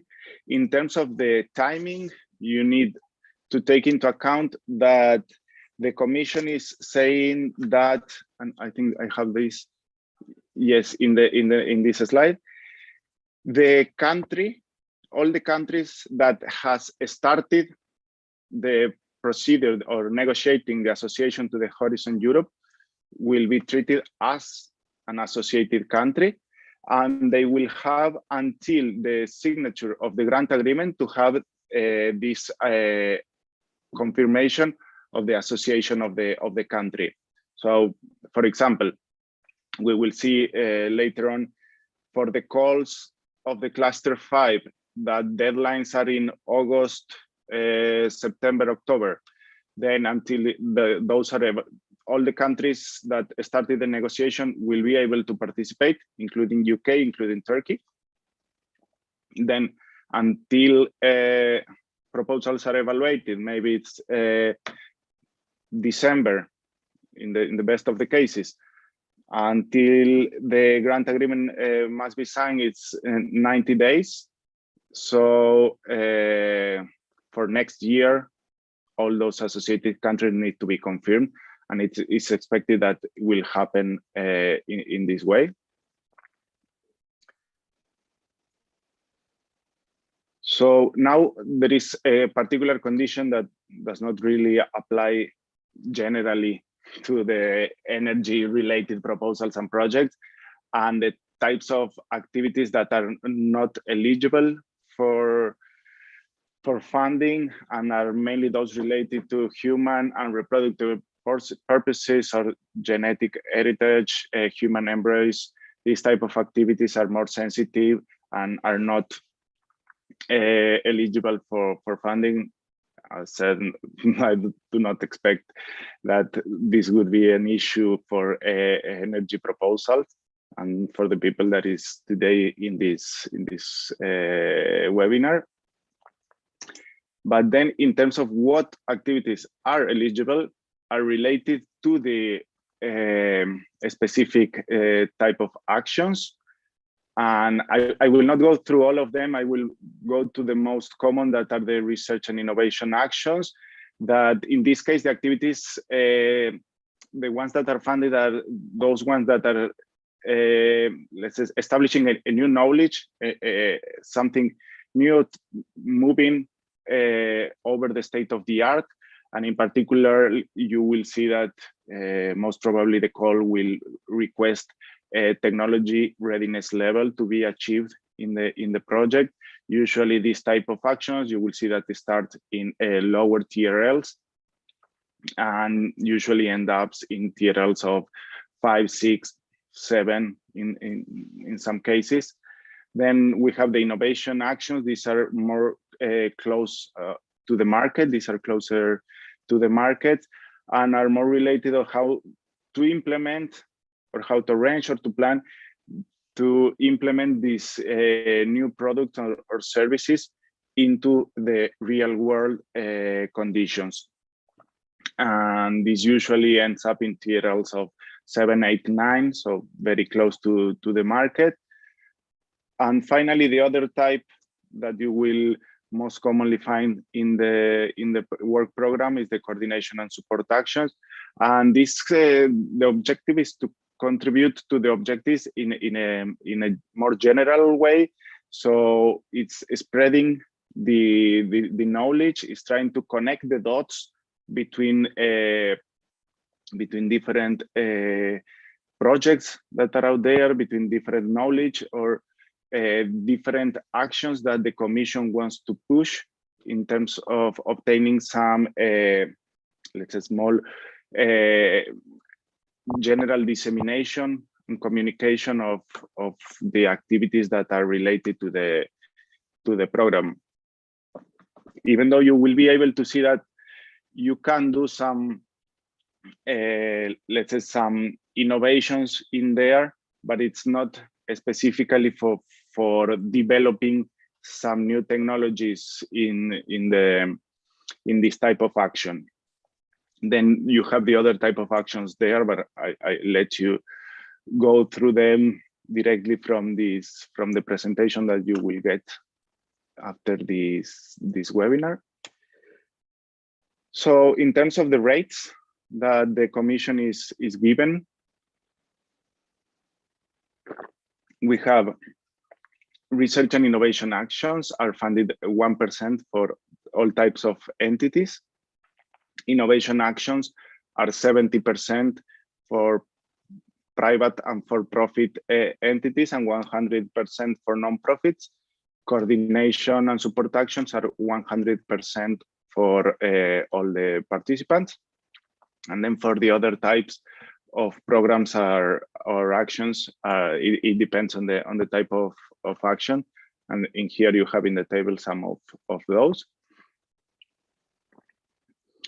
So moving to the evaluation criteria that the Commission is. This is Çağrı. Sorry, I just give one question, and in order to let you go further, I just wanted to share with you. Could you please inform us gender equality plan structure? This is the question. Actually, it's a very important question. Yes, because this also I've been in a seminar from the Commission a couple of weeks ago, and was one of the key questions. This and the new impact pathway were the two key things that people were asking for. And I think I have later on a slide dedicated to the gender plan. So I can reply in there, but the idea is to, as mentioned, for public bodies and universities, it will be mandatory to have a plan for a gender equality plan. And I have already seen some of these type of plans. For example, I know there is one in Cardiff University that is a plan for women in engineering. So this is how the university is trying to motivate with several actions to increase the rate of women entering to engineering careers. So these are the type of plans that will be required. You will see afterwards in the slide why also is in the self-declaration, you will need to reply, what is your company doing in terms of gender equality? This is one part. The other part in the proposal is related to how your proposal is facing the gender dimension, because it may have some aspects that are gender related. And I have some questions that can enlighten this, and I will go through them in a couple of minutes. Thank you, Juan. So, okay, so we were starting the evaluation criteria, and in here you will see some continuity from H2020. So the same criteria in terms of excellent impact and efficiency of the implementation. So section 1, 2, and 3 from the proposal. But the Commission adapted some new things in order to make our life easier in some aspects, and other are based on the lesson learned in H2020. I think the key thing is and Helen mentioned this, is moving from the paradigm or entering to a paradigm in which the impact will be the key part of the proposal. So okay, you are developing very nice thing, but what will be the impact of that after the project or during the project? And we will see some examples. So now the number of aspects that the evaluator will have to assess will be reduced, and we'll try to ensure that no aspect will be assessed twice. The open science, as Helen presented, it will also be assessed in the excellence criteria. The key impact pathways that we will see in a couple of minutes.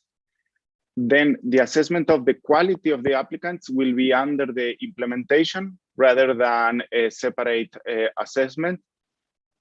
And the assessment of the management structure, it's removed because the Commission have seen that almost all the proposals were addressing very well this management structure of the project. So it's something that it will not be required anymore in the proposal. So, and this comes again from the H2020. More or less, this is the same that when we had to evaluate the proposal, they were asking to take into account this. So in terms of the excellence, the objectives of the project, the clarity of those, how would they were related to the core topic, how they are going beyond the state of the art. Then in terms of the methodology, so how will you make that happen? What are the steps? What are your concepts? What I was mentioning before, the gender dimension of the content of the research and innovation, the open science practices that will be positively assessed. So a keynote here is to take this message. This is a take-home message, because these open science practices, for sure, if you don't have a chapter on this in your proposal, one of your points will be, or half a point will be out. So you need to address this in your proposal if you want to get those half point or 1 point, because it will be positively assessed. Then in terms of the impact, well, the main thing is the credibility of what you are saying, that the outcomes and the impacts of your project will be. So you cannot say that your technology will reduce 90% of the energy consumption of a building because you think that. You need to justify, you need to be sure that the evaluator will believe what you are saying. And then in terms of the measures to maximize the impact, so to have a clear exploitation plan, a clear dissemination and communication plan, a business model in mind, to have identified which are going to be the target users of your technology. This is one of the most important things. As mentioned, the impact part will become crucial in Horizon Europe. Then in terms of the implementation, this is more or less as in H2020. So the quality of the work plan, the correct assessment of the risk, the how the resources are assigned in the work packages, which are the risks that are identified, and then in terms of the participants, how those participants fit and how the consortium as a whole cover all the needed expertise. Then you may be familiarized with this type of evaluation process. So the commission received the proposal, then they have the individual evaluation. Several experts will evaluate the same proposal. Then they will consensus about the position on the comment and the score of the proposal. Then there is the panel review, which is another, let's say, control point in order to have a blind and no biased selection of proposals. And then you will get, the commission will present and review the final ranking list of the project, of the proposal, sorry. Now they will start like a beta test of some of a new process in which I'm very eager to see how this works, because now the evaluator will have the possibility at an early stage, so when they are doing the individual evaluation, to send a reaction to the consortium and to get a reply. So if they don't understand something or they need more clarity on a particular thing of your proposal, they may ask for more detail on that, and you will be able to reply to the expert, and they will take into account that before giving their final assessment. So this is new. It will be applied in some of the proposal, not in all. And overall, the commission, from what I see, they are happy with the evaluation process as it is, but they see that it can be improved, but they don't want to make a huge change from one day to the other. And another thing that they want to test, because there was some, let's say, comments regarding that some of the evaluators take into account too much the name or how well known were some of the organizations and how they were performing as part of the evaluation of a proposal. Even though there is not an evidence that the proposal were systematically biased by this, they want to provide this, to try to have a blind evaluation, so the real participant will be removed, so the reputational will not have an effect on the evaluation of the expert, and then they will know who are the participants, but they will have to evaluate without knowing. This will be in a first stage, and again, something that will be tested and see how it works, because from my point of view, it's a bit of a challenge, because you more or less need to know that something is feasible also through who is trying to do it, that you have in place a consortium that is able to achieve what they are promised. Juan, can I interrupt you for a second? Because yes, please. Questions which are related to types of action. So if we will move forward, then we will forget about this. So one question is related to what is the difference between pre-commercial procurement and procurement for innovative solutions. Can you? Yes. Well, in terms of the commercial and the innovation it's more related to SMEs, and from that cluster it comes the SME instrument. And the other one is the pre-commercial procurement. It's more what used to be, but it will still be here, the fast track to innovation. So in those two, there is this difference on terms of who will be trying to go to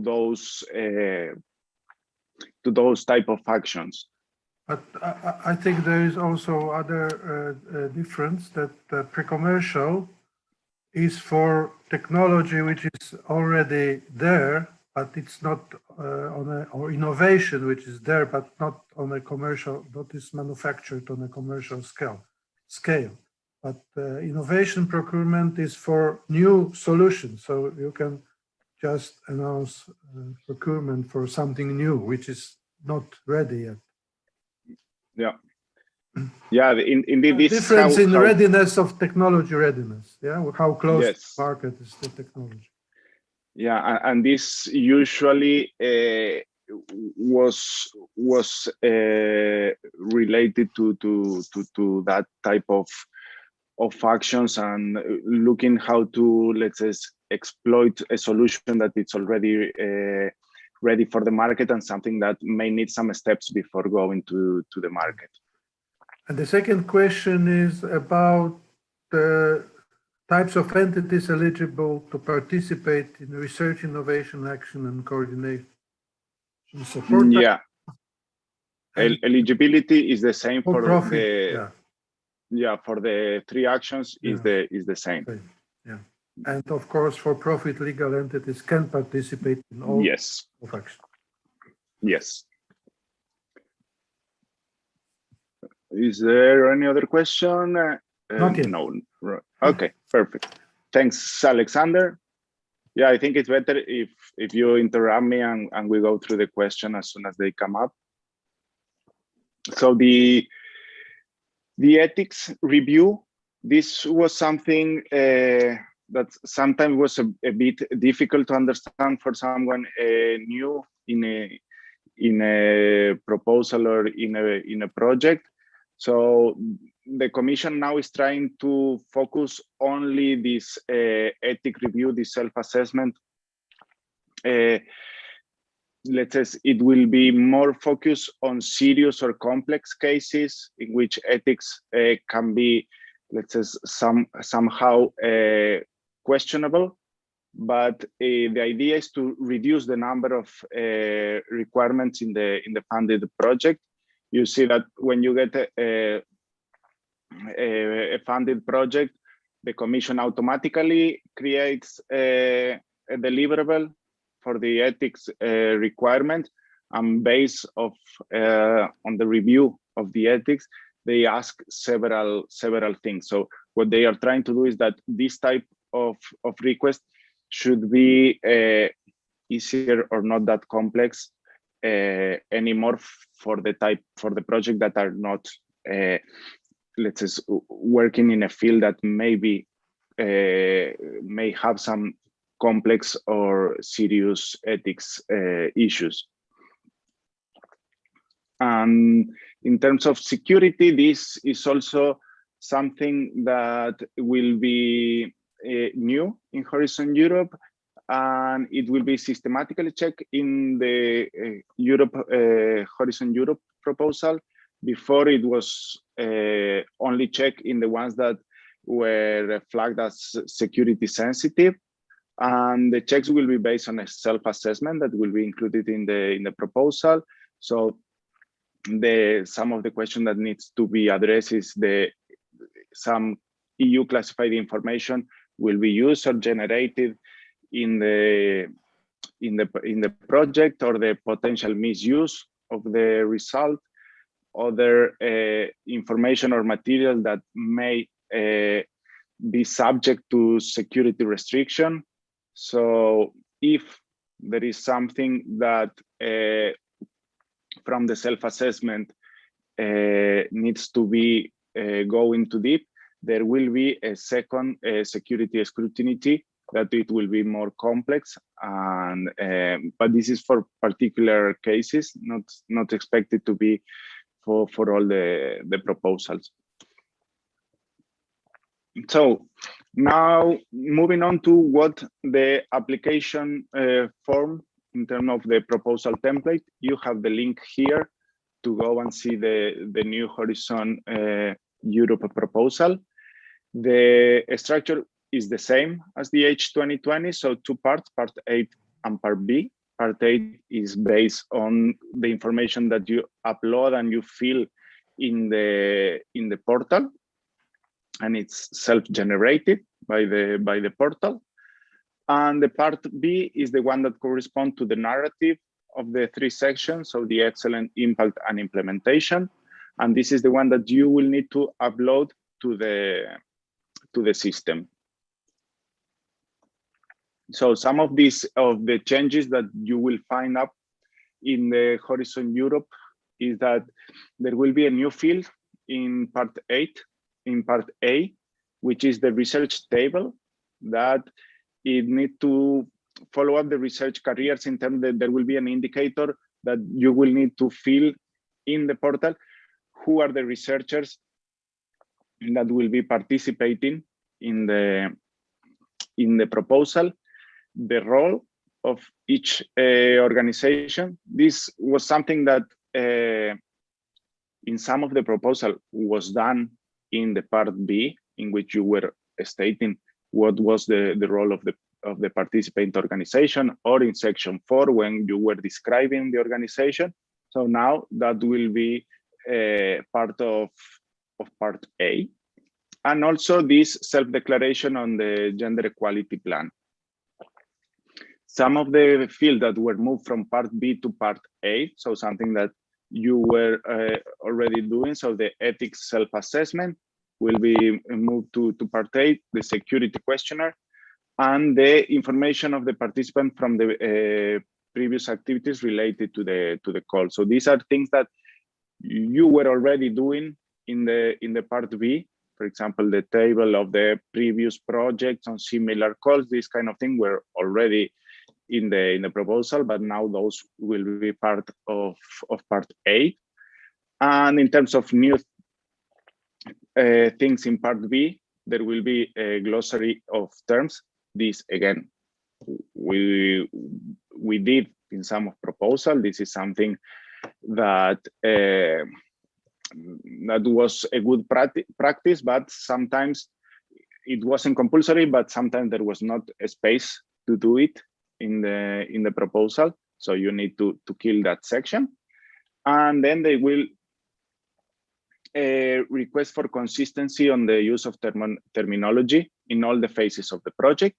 This is also something that was an issue when evaluating proposal, because you started to see that in the excellence section, something where a terminology was used because that was written by one partner. Then in the impact, for saying the same thing, the terminology was other in the description of the work. And then when you start doing the project, that changed again.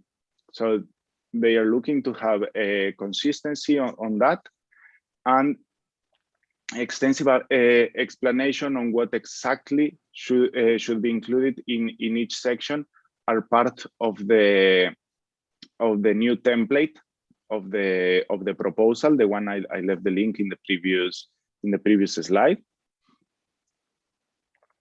So the key principles for the writing a proposal is that, of course, you need to be within the scope of the program topic. This is written in the call topic, and you need to address everything that is there. Otherwise, you will not get a good score. This is clear. You need to demonstrate that your idea is ambitious, goes beyond the state of the art, that is something that is not out there and no one else is doing, or you are doing something that is there, but you are improving, and you need to demonstrate that. The methodology that you must take into account should be interdisciplinary. So this, in terms of energy, I think you have seen, if you have been working in H2020, that social engagement has become something very important in the proposal. So this type of things now will take before was also something a good practice to take into account, that the gender dimension of your methodology and the open science practices that Helen mentioned previously, and this concept of that your solution may not significantly harm the environment. This is a general request for the project. Then it should be clear the impact of your proposal. They should be credible. They should be ambitious as well. They should cover what the call topic is requesting, and we will see an example on how that should be created, that you can also find in the proposal template.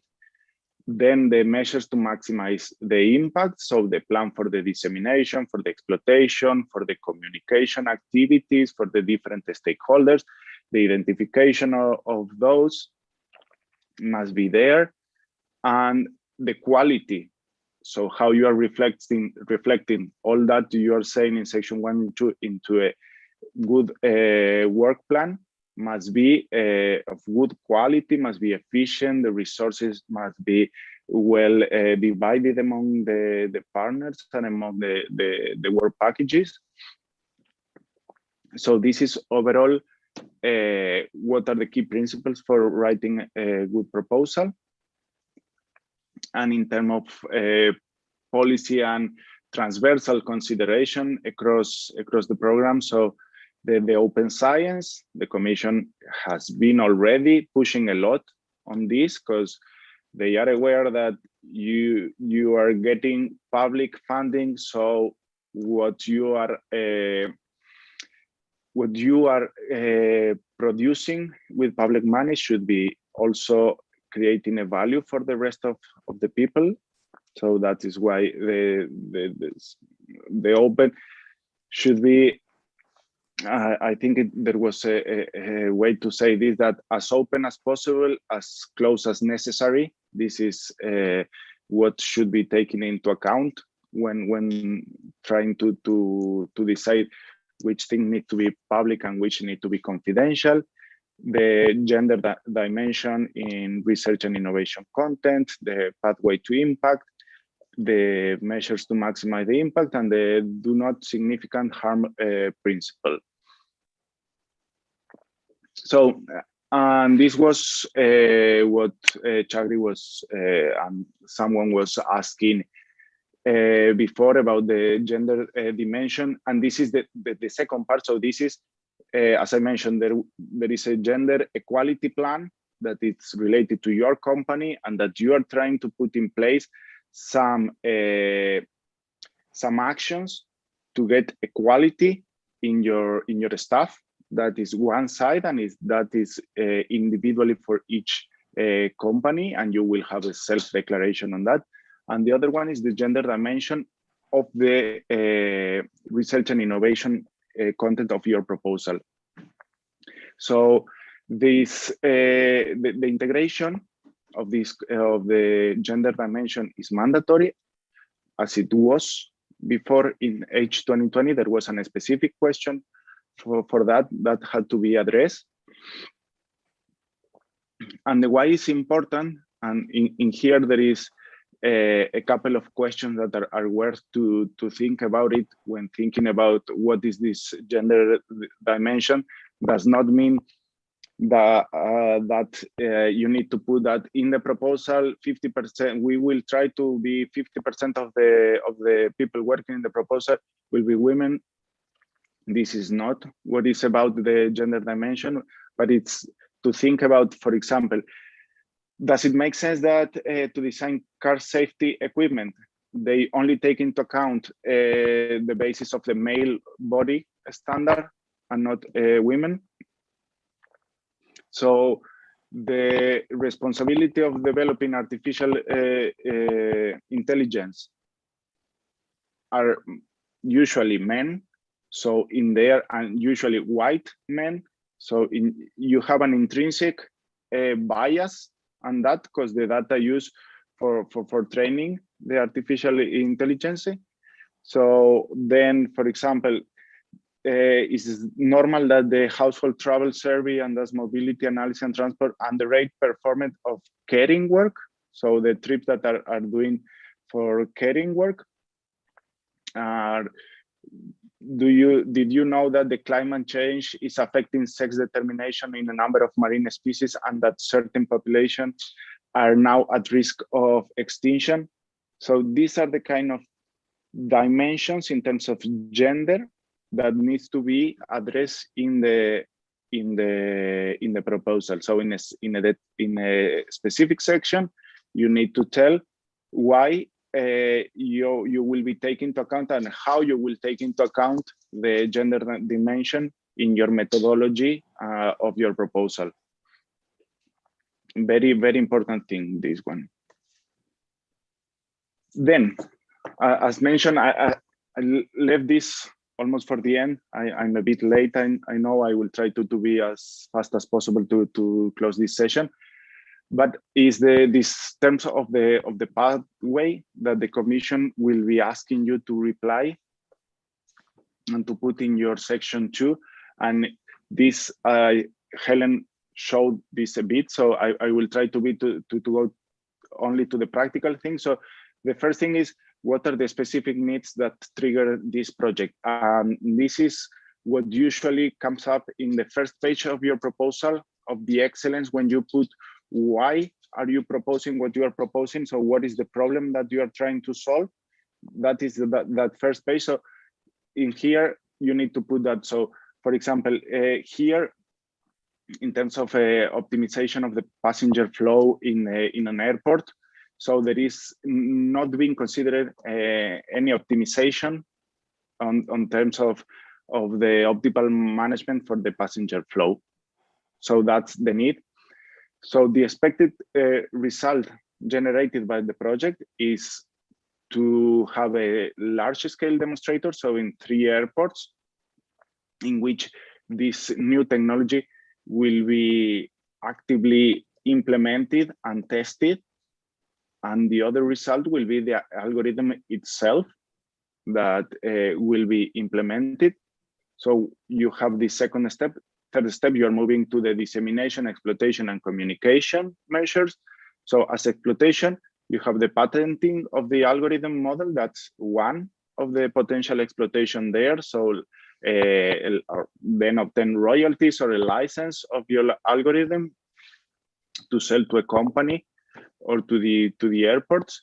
So in terms of dissemination toward the scientific communication and the airport, so this is, you can do publications, you can engage the directors of some airports or from some public bodies that are in charge of the management of the airport in terms of communication. When we talk about communication, we are talking about a wider spread of what the results are of your project. So in that term, in this case, it says, like, for example, in a shopping mall, to do a show in which you show how relevant is this progress for our daily lives.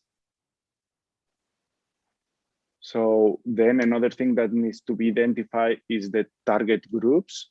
So this is part of the exploitation part of the proposal, because you need to think who are your target customers. So in this case, they are looking for 9 airports.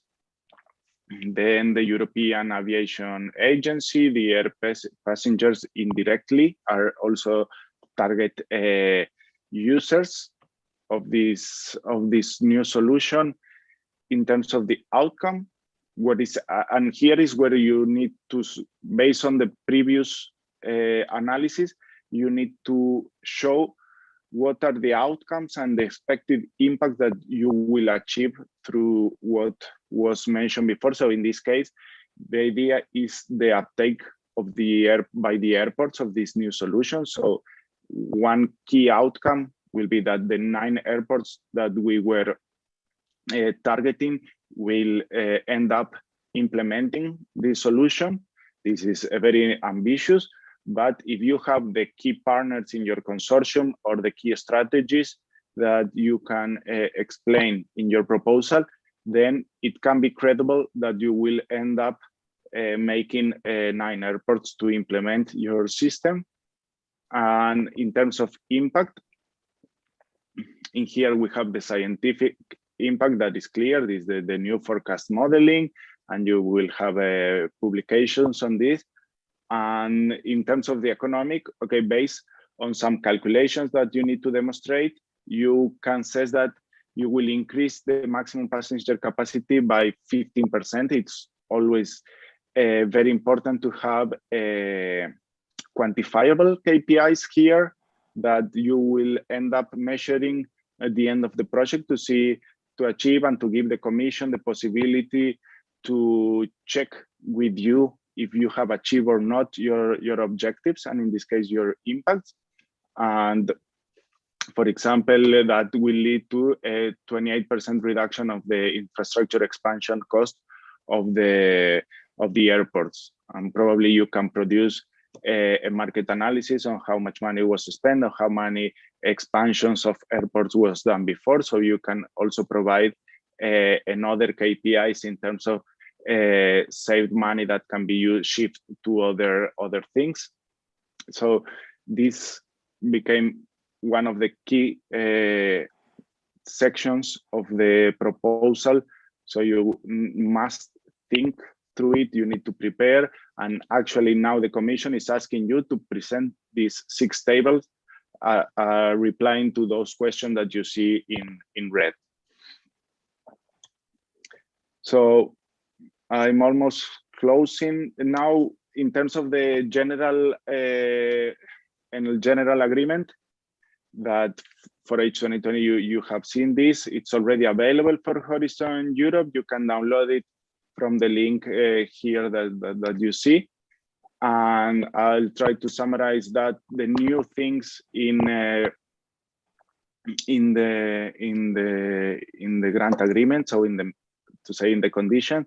So the certificate for financial assessment, that has a new system and process for audits. You will be able to have an audit not actually requested by the Commission, that you can go through it, and that will take you out from presenting the CFS certificate, which is a certificate of financial statement that the beneficiaries that had in H2020 was 325,000 euros of EU contribution had to present. So this is at the end of the project, you need to pay an auditor to make an audit of your expenses during the project and present that.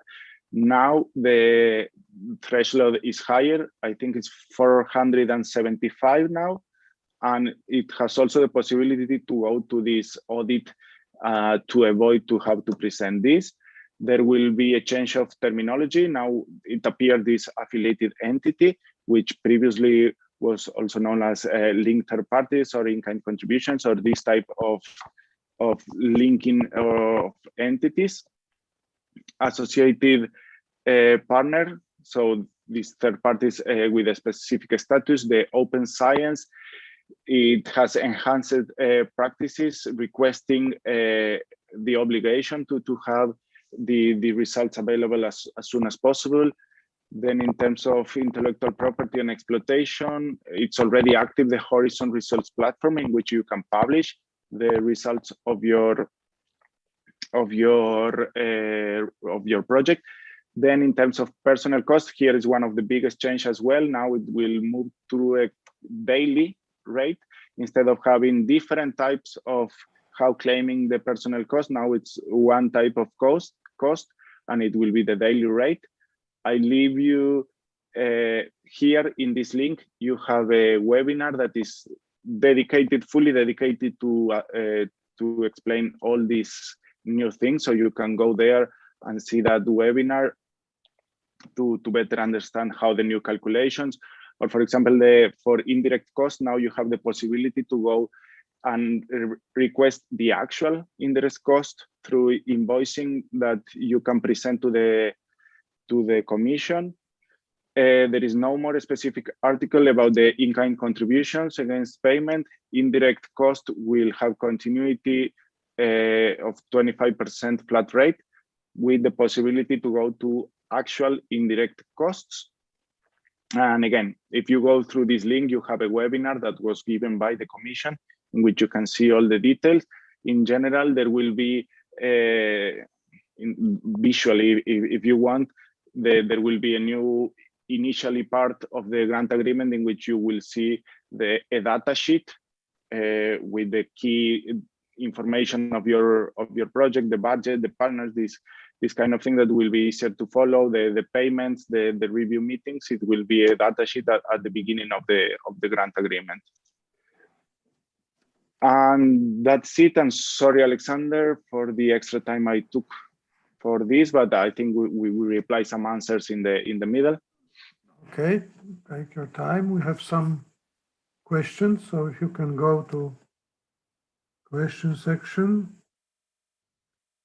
Yes. So it says, will glossary and will be the same calls for the glossary of terms is something that you will have to create depending on the terms that you are using in your proposal. Then it says, do you know which university have already prepared? The only one I know, because I work with them, is the Cardiff University, that they have this gender equality plan to involve and increase their participant, or this inscription rate of women in engineering. So you can try to check there. Juan, this is Çağrı. Yep. Also, regarding to we are planning to organize a training, introductory training for the gender equality plan within our project. So I'm asking all the participants to follow up our website. It will be organized either in May or June, because it's still too early. The informations are not clear yet, not defined yet, at least I can say it. So as soon as we get the detailed information, we will organize a introductory training and a focus group training on this issue, which is very important. Also, there will be another focus group training on the open science on 19th and 20th of the April. So all the participants can register this event also. So thank you, Juan. Sorry about the interruption. No. That's great, because those are the main, let's say, new things. And as I mentioned before, those were the main questions that the Commission, the people attending to a Commission seminar were asking. The gender equality, there is no, let's say, template or how to do it. There are only best practices that happen in H2020, but they don't have something concrete yet, as you mentioned. So it's very good that you're planning to have these seminars, because they will be for sure needed to prepare a proposal. So I'll move to the next question. It says how we can get a copy of the presentation explained. I think this session is being recorded, so you should be able to see this presentation again with the. all presentations are available through our website, through help desk on our website. So from this seminar, or also from other trainings as well. So you are encouraged to visit our website. And, so in there you will have it. No. And the last question is the new budget limit without an audit, without the certificate. As I mentioned, I think I almost sure is 475,000 euros. It used to be 325, and now I think it's 475. And there is another condition. I can share afterwards. I can add it to the presentation, which are the new limits. because and or also in the link that I left in the presentation, in there you have all the information, and I encourage everyone to go through that webinar, because I don't have time. As you can see, that webinar is, I think, 3 hours webinar only to explain the new things about the model grant agreement. So I encourage you go through it. Okay. Okay. So, thank you, Juan, for the moment. Okay. So I think we have a short break now. Am I Yes. right? Let's have a 5 Yeah. minutes there. Let's reconvene 20 minutes past 4. Perfect. Right? Yep. 5 minutes.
Okay, I'm back.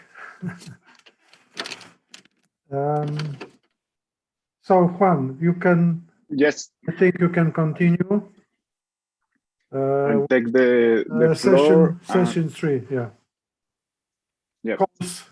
Calls under energy. Yeah, thank you, Alexander. So this third session of today, it's focused on the Pillar 2, in particular on Cluster 5, so energy in Horizon Europe. Let's go briefly to talk about the Pillar 2. So I think Helen went through it. I'll briefly go through the main impact expected by this pillar is to develop, support, and implement the union policies, uptake innovation solutions. So ideally is to make Europe more competitive in the world, and it's a challenge because the world is moving very fast. In particular, for the climate, energy, and mobility, there are 15 billion euros dedicated to this. So this cluster 5, and as I mentioned before, here you have the link for the final draft, in which you can download a Word document with the description of the call topics. Some things may change, but in general, the general structure and the content of the different calls shouldn't change too much. So the core thing about this cluster is to fight about climate change and do it from a holistic vision, so understanding the causes, the evolution, the impact, and how to make it, how to overcome those challenges, and how to make our energy and transport sector more climate and environmentally friendly, to be more efficient, to be more competitive, to be safer, to be resilient. So in general, the areas of intervention are related to climate science, energy supply, systems and grid, buildings, communities and cities, industries, then in general, the clean transport and mobility, smart mobility, and the energy storage. Now, in this slide, what you can see is what Helen showed before, and it's related to the destinations that you can find in Cluster 5, that are 6 destinations, starting for climate science and responses for the transformations towards climate neutrality. So it's related to the expected impact in the strategic plan that is related to this transition to a climate neutral and resilient society. So today we will not focus in this destination in particular. We will focus more on this cross-sectoral solution for climate transition. And in here you will see that the impact expected is to, let's just find this clean and sustainable transition of the energy and transport sector. Then the sustainable, secure, and competitive energy supply. And here you will see how the Commission is looking for a more efficient, clean, sustainable, secure, competitive energy supply through new solutions, through smart grids, through energy system, through more performant renewable energies. Then the efficient, sustainable, and inclusive energy. This is to make it accessible for all and democratizing, and to have a just transition of this energetic transition that we are facing. In terms of destination 5, start to be related to transportation and mobility, as well as destination number 6 that are related to smart mobility for passengers and goods. So as mentioned before, I will only go very quickly through this destination, as not the main focus of this session, but this destination 1, which is the climate science and responses for the transformation towards climate neutrality, is divided in 5 parts. that are Earth system science, analysis of pathways leading to climate neutrality, adaptation and climate services, social science to tackle climate change, and climate ecosystem interactions. Those are the main topics that are addressed through the different calls in this section that you can find in the work program that I put the link that you can find in the previous slide. So now it started to be more related to what you may be looking here to participate in these topics.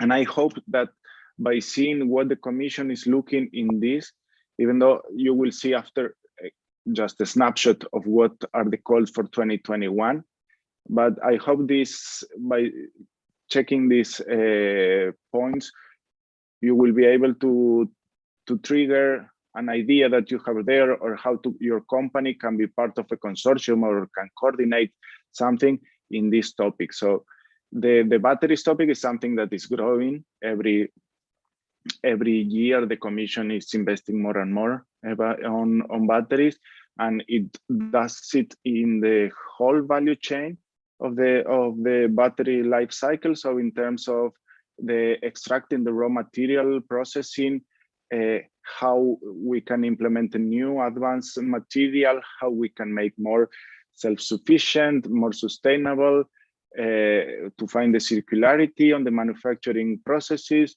how we can increase the efficiency of the battery system, the duration, the life cycle of the battery system. Very good question that the Commission is trying to answer: how we will do to recycle these technologies, what we can do with the lithium, the cobalt, and then in general there is a cross-cutting aspect here in terms of the battery related to other type of energies, to implementation, to a multi-vector energy system. So this is also part of the program. Then there is a part that is dedicated to cities and communities. And in here, you will see that there is a social part that it's very important, because it has been demonstrated that if you don't have the engagement of your community or the engagement of the key people or the key stakeholders, no actual change can be achieved. This is something that I believe that in the 5 years ago or 10 years ago, the Commission, or in general, the science was not taking too much into account that all the changes or all the things that you are trying to implement or to bring to the market that actually will be used or will impact on people's life. So you need to take into account that. And in terms of the mobility service, urban mobility, the positive energy district, zero pollution, nature-based solution, the digitalization. So in here you can have the BIM models or the nature-based solutions that are to, to design the districts in a different way, taking into account the green part of this district. Then in terms of social innovation, so how we can better engage the people, because there is a recurrent issue in which when you get the engagement of the people at the beginning of the project, then this starts to disappear over time. And this is something that needs to be addressed. Then the next topic within Destination 2 is more technological and is regarding these breakthrough technologies and climate solution. So this emerging solution will be looking to address or to achieve or help Europe into achieve the climate neutrality. And some of these particular solutions are the methane cracking to usable hydrogen and carbon, or the technologies for non-CO2 greenhouse gases removal, or the carbon capture and conversion. And this is also one of the key things in the partnership that the Commission is looking. And in terms of what I was mentioning before, the citizen and stakeholder engagement, you will see that these type of calls that appear here and are more coordination and support actions that are looking into fostering the just transition in Europe. So let's say democratizing the access to the energy, tackling the energy poverty, strengthening the social science and humanities in the climate, energy, and mobility discipline. So to raise awareness among among the communities about these topics. And there is a relation also in the different countries, the awareness and the drivers of some solutions in some countries that are more, the drivers are more related into this green transition or to help the environment, which in other countries find out that it's more an economical driver. And let's say it needs to be to achieve a good balance between this in order to accelerate the implementation of the different solutions. For that reason, there will also be this new transition super lab, which are pilots that will be dedicated to replicate this difficult context in which the climate let's say transition and implementation of solution needs to be addressed. As mentioned before, here is how it looks, the work program, the calls for the 2021 deadline. So it's expected that by 15th of April, you should be able to start finding these calls in the portal. This is what is expected in the plan. And the deadline is the 19th of October of this year. And for this year, the main focus, as you can see, it's related to batteries in the whole life cycle of batteries. And as you can see, they are looking as the type of action are research and innovation actions. They are mainly looking for new developments, so low TRL, very innovative things. And this is why the Commission is also looking into good partnerships within these topics. Then also for the breakthrough, they understand that what is carbon capture or this type of solutions are still very new or in early phases. And the last one regarding the engagement, it's more coordination and support actions. And in here you have the contribution per project and you have the budget in 2021.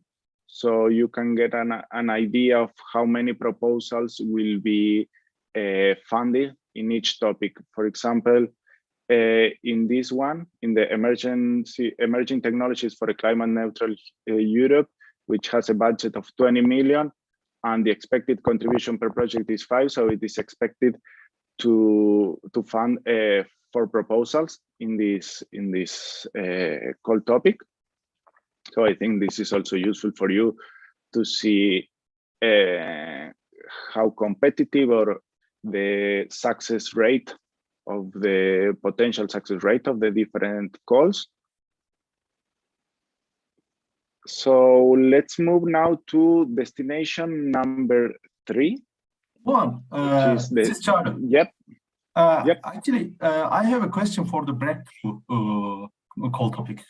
Those are the very important call topics for especially the universities and research institutes, since the TRR numbers are very low as far as I follow up. It's starting from TRL 1 even. For the first time I see it. But which is the novelty for me, and I am quite surprised.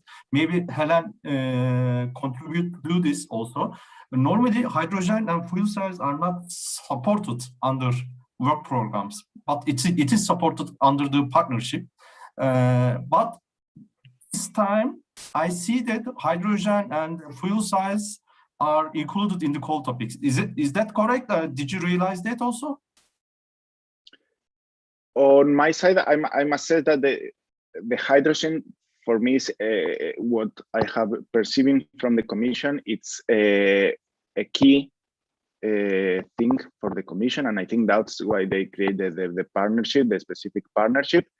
And I have seen some of the, let's say, the hydrogen technologies, how to implement more for the implementation rather than the development, as it was in the Green Deal, that there was this, I think, 100 megawatt electrolyzer, more related to the, I saw some of more related to the integration of hydrogen as a vector in the energy system. This is, and I think it's in the next destination. I let Helen, if you have a comment here. Yeah, there's the topic, as you say, on methane cracking to usable hydrogen. It is very low TRL level, up to TRL 3, I think. So yeah, as you say, Chowdhury, starting from below 3, which is unusual, and for hydrogen to be in this work program is unusual. But I think it is for this very specific action on methane cracking. I bring this issue up since most of the researchers are complaining about partnership is very close club. It's not easy to find the partners or building consortium in hydrogen area. I think this is the opportunity for the research universities and institutions to start a consortium, I believe. So that's why I am very happy to see this call topic in here. So it's an option, to show the option for the stakeholders.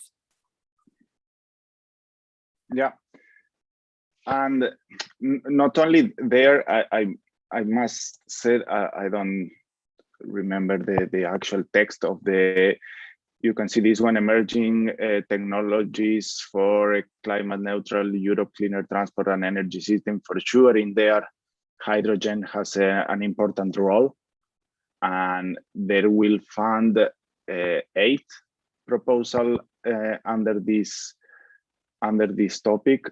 I don't know how much you can do with 2.5 millions in terms of hydrogen, but again, it's developing very low TRL basic science regarding this. But of course, they can try to look how to work with hydrogen in these other topics. Just one question. I received this question a lot.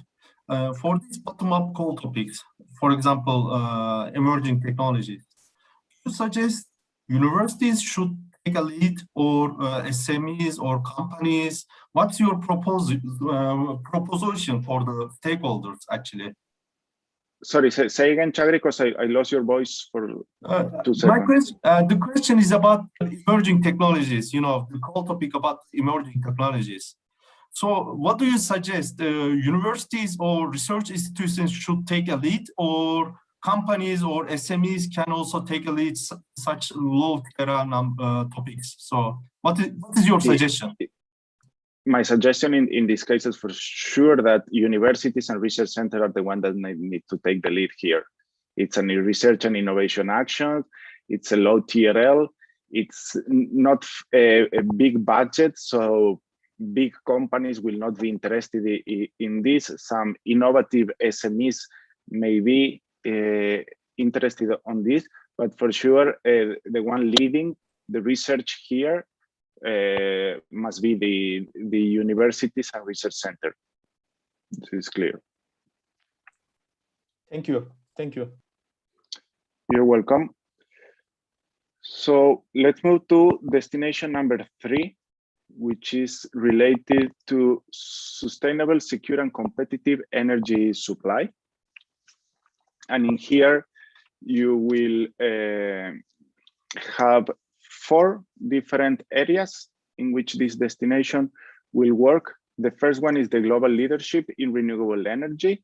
And this will address, this is a very known topic at the European level. So addressing the renewable technologies and improving their efficiency or the new optimization of the technology. So we have solar, CSP, photovoltaics, wind, ocean, hydropower, geothermal, biofuels, synthetic fuels, solar fuels, CHP, renewable heating and cooling. These are very known topics in this work program and previously in H2020. And for sure, in here there are a lot of partners that can be interested in to participate in this type, or they may have an idea on how to create a proposal around something innovative they are working. In terms of the energy system, grids, and storage, this is also a very interesting topic. And there are some very good calls with good budget that the Commission is putting in place. So it aims at improving this energy sector integration in terms of different energy vectors, so gas, thermal energy, electricity, and how to optimize this type of systems, how to make the actual electricity system more reliable and resilient, how to improve the transmission of the energy, and then the digitalization of the energy and interoperability and data. And here is a recurrent thing that the Commission is asking, okay, we have smart meters in place, that's very nice, we are collecting tons of data, so what? Now what we are doing with that data? And there are huge opportunities here.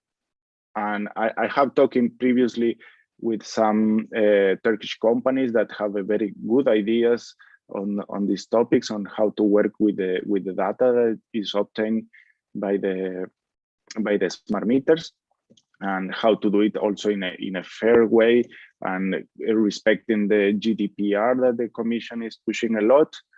Then we have the development and the integration of the storage system. This is also something part of the overall integration in the system, mainly paired with photovoltaics or paired with the windmills in order to participate in flexibility markets. These are also very, very nice topics to participate. Moving on, we have a dedicated part for carbon capture, utilization, storage. So how to integrate this technology into hubs and cluster, how can be, let's say, decarbonize the industry by using these technologies. And I think this is one of the most important things, how to reduce the cost of the carbon capture, because that will make much easier to integrate and to use the CO2 in other type of services or systems, like, for example, methanization of the hydrogen. You need CO2 to do so, and if we can capture from an industry or from the environment, and it can be in a cost-effective way, for sure will kick out very, very quickly. And then in terms of cross-cutting issues, we have to support the activities for the European Geological Services and the support activities of the European technology platforms and the technology areas of the set plan. These are more, again, coordination actions that the Commission would like to see in order to avoid, for example, duplication of work in projects or how to build upon previous knowledge. These are the kind of activities that the Commission is looking for. And this is how the Destination 3 looks in 2021. A very nice deadline, as always, in the middle of the summer, 26th of August. This is people are starting to think how they will enjoy their holidays in August, writing a proposal in this topic.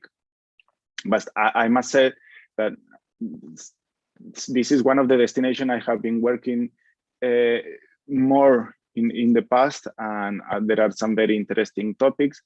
I was mentioning before, I don't remember. Yeah, for example, the energy sector integration. It's a very nice one to participate in, and it's also very open. So there are a lot of ideas that can be part of that, or if the flexibility based on the sector integration, services to customers. In general, digitalization of the network itself, it's very nice to see there. So in my opinion, there are a lot of opportunities in here, and some of those are with a very good budget. As the one I was mentioning is a 10 million call, 3 proposals will be funded. That's good to see. So this is in general how it looks, the destination number 3. So let's move to destination number 4. And this destination is regarding efficient, sustainable, and inclusive energy use. So the first topic is related to the highly energy efficient and climate neutral EU building stock. So we have seen again a lot of these calls in H2020 under the EEB, energy efficiency in buildings. And so in here, energy performance, smartness, everything related to BIM models, to optimization, to thermal comfort and thermal optimization, and to make it people-centric in terms of this user comfort, cost-effective, and in there it enters also a lot about how to privately finance such investment into renewing the building stock in Europe, and how to make it sustainable, how to make solutions more resilient, sustainable in a modern built environment, so that it's everything related to the building side, it's within this area. And on the other part of this destination, we have the industrial facilities for the energy transition.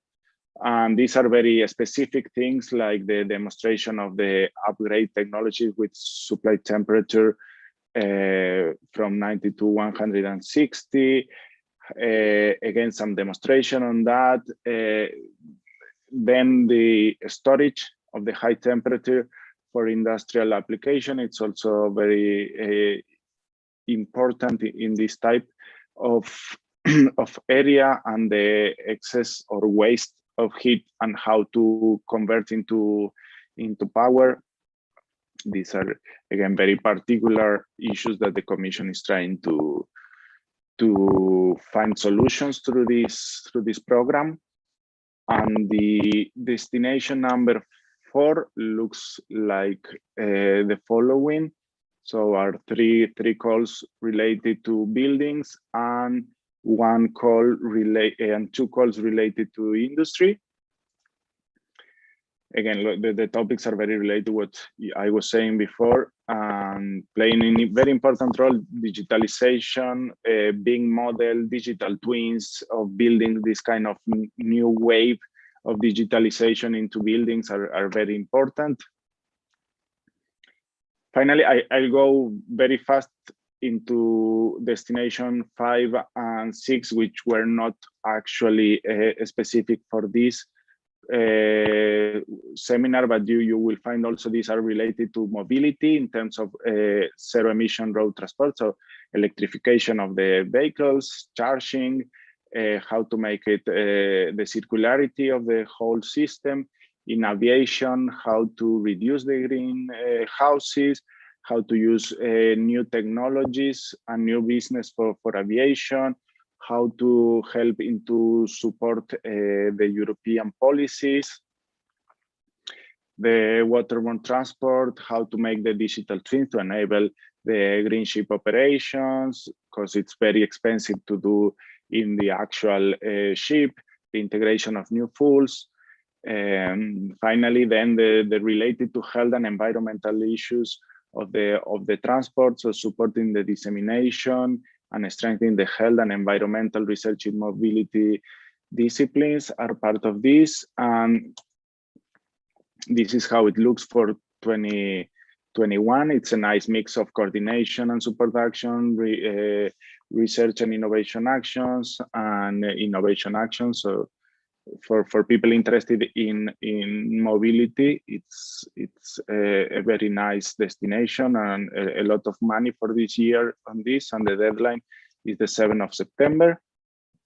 And finally, there is this safe, resilient transport and smart mobility services for passengers and goods.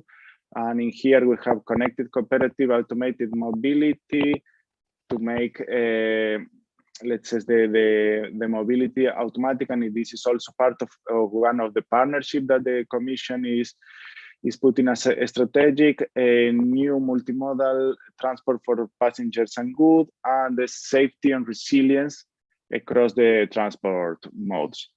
And this is how it looks in 2021.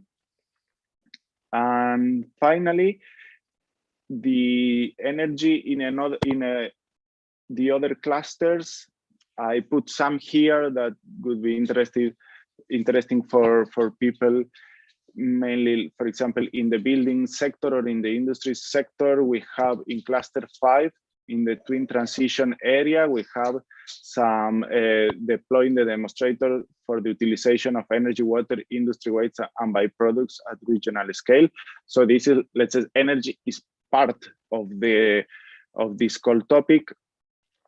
The second one, it's more related to energy, so design and optimize the energy flexible industrial processes, testing innovative solution on local communities demand, building and renovating, exploiting materials for energy and resources.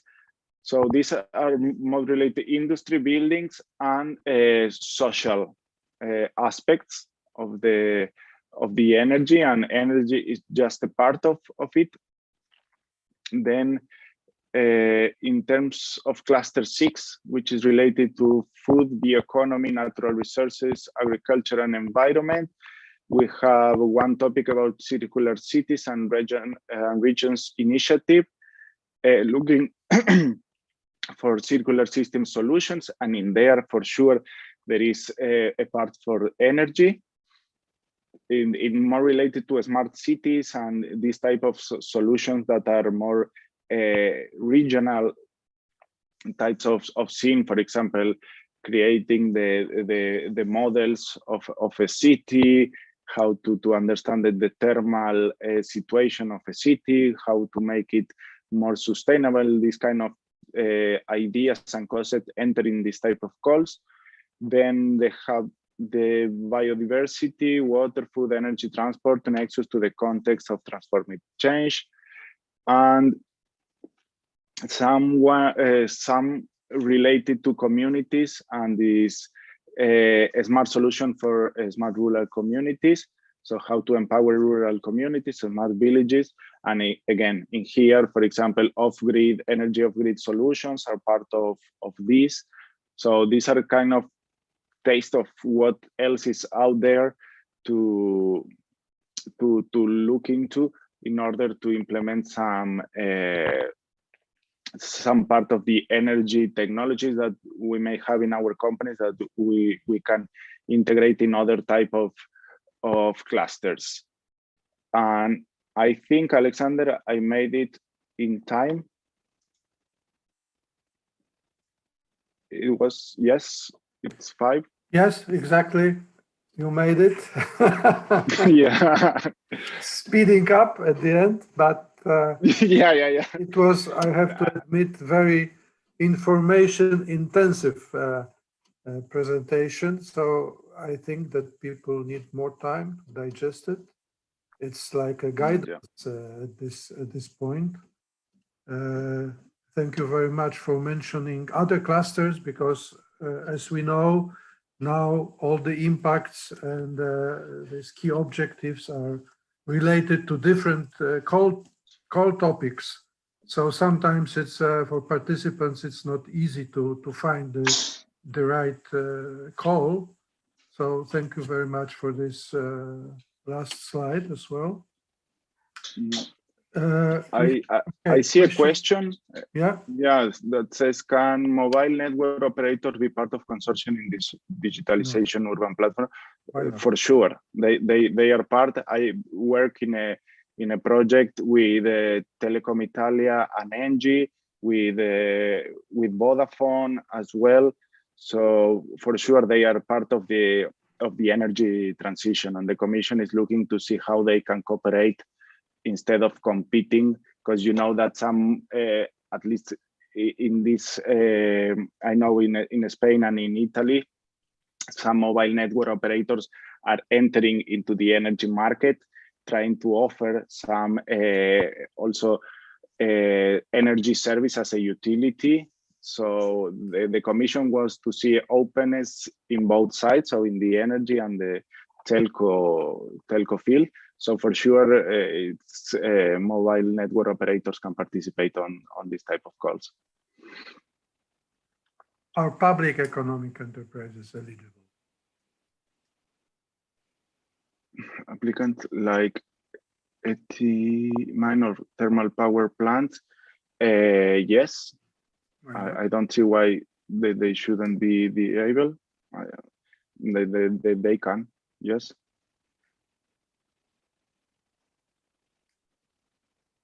And I don't see any. Also, I can add that EUASH, the thermal power plant, has already been part of the consortium already. So they have the running project, and so we have the successful public economic enterprises such as ministries and other institutions. So all of them are eligible. And thermal power plants looks like very nice pilot for a particular proposal. Especially everyone is looking for the demonstration lines. If you are interested in to have the pilot line, please contact with us so that we can start out the eligible consortiums. I will. Yep. Okay. Okay, so I don't see any other questions. So thank you, and I give the floor to you, Alexander. Thank you, Juan. Thank you very much for your contribution. And to anyone, sorry, so to anyone, there is my email. If you have any question, please feel free to contact me. I will be happy to support you offline as well. So floor to you, Alexander. Thank you very much. Yeah, before we will move to the last presentation, which is a very interesting case study, can we open the final poll, because we would like to see your readiness for participation in cluster 5 calls. Tuce, could you share the screen for survey? Our last survey, there are 4 questions. We would like to ask you if we have not discouraged you from participation. Our role is to encourage you to participate. Okay, so first question is a general one. Are you interested in submitting a proposal? Please join us at this final poll.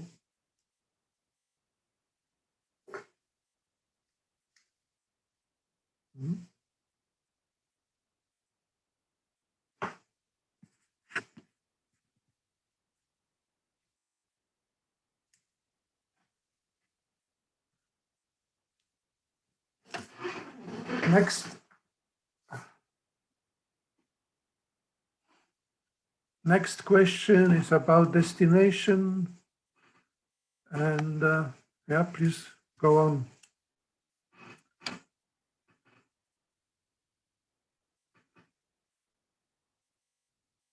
And your role in the proposal.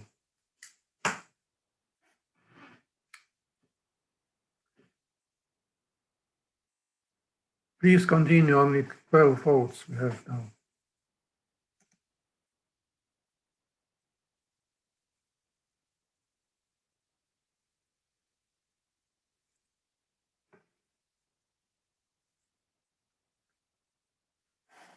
We need some more. We need some more answers, please. Please support us in this.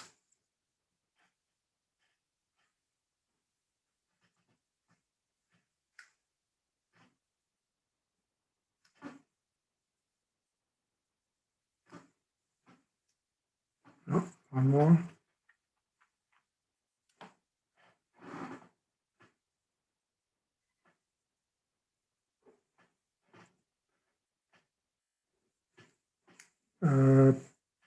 Okay, about destinations. What about role in the proposal? Next question. Yes, we have here 24. More. And finally, would like to know if you have any consortium in mind. Yeah, it is the most challenging part, consortium partners. But it's not bad. Some of you have already partners probably from previous projects, and you will be able to continue with them discussions about new proposals. Okay, thank you very much for your contribution, and let's move to the last speaker. Very interesting project, EcoCube. Çağatay Yılmaz, please, floor is yours. It's a very good example of how to use different opportunities to prepare proposal and to build on contacts, the different opportunities for different events. So please present us your... Thank you, Alexander.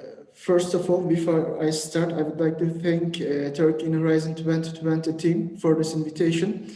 I'm really excited to be here since I'm an old information multiplier from the phase 1 of the Turkey in Horizon 2020 project. So it's like work hard, party harder for me. So wait a second, let me start. Yes. Today, actually, I will be talking about our success story, EcoCube project. Actually, I want it to be a friendly conversation. So please feel free to just write down all your questions. And I will make it easy, and I will just step by step share our initial experiences on this way to success. So this is our factory. It is in Eskişehir, and our the general management is actually located in headquarters is located in Istanbul. So I'm showing this because Lande is a manufacturing company which was established in 2012, and Lande had no previous R&D project experience, no TÜBİTAK, no COSGAP, and no Horizon as well. So actually our journey started on 2019. Let me show you some pictures from the company that you can understand better.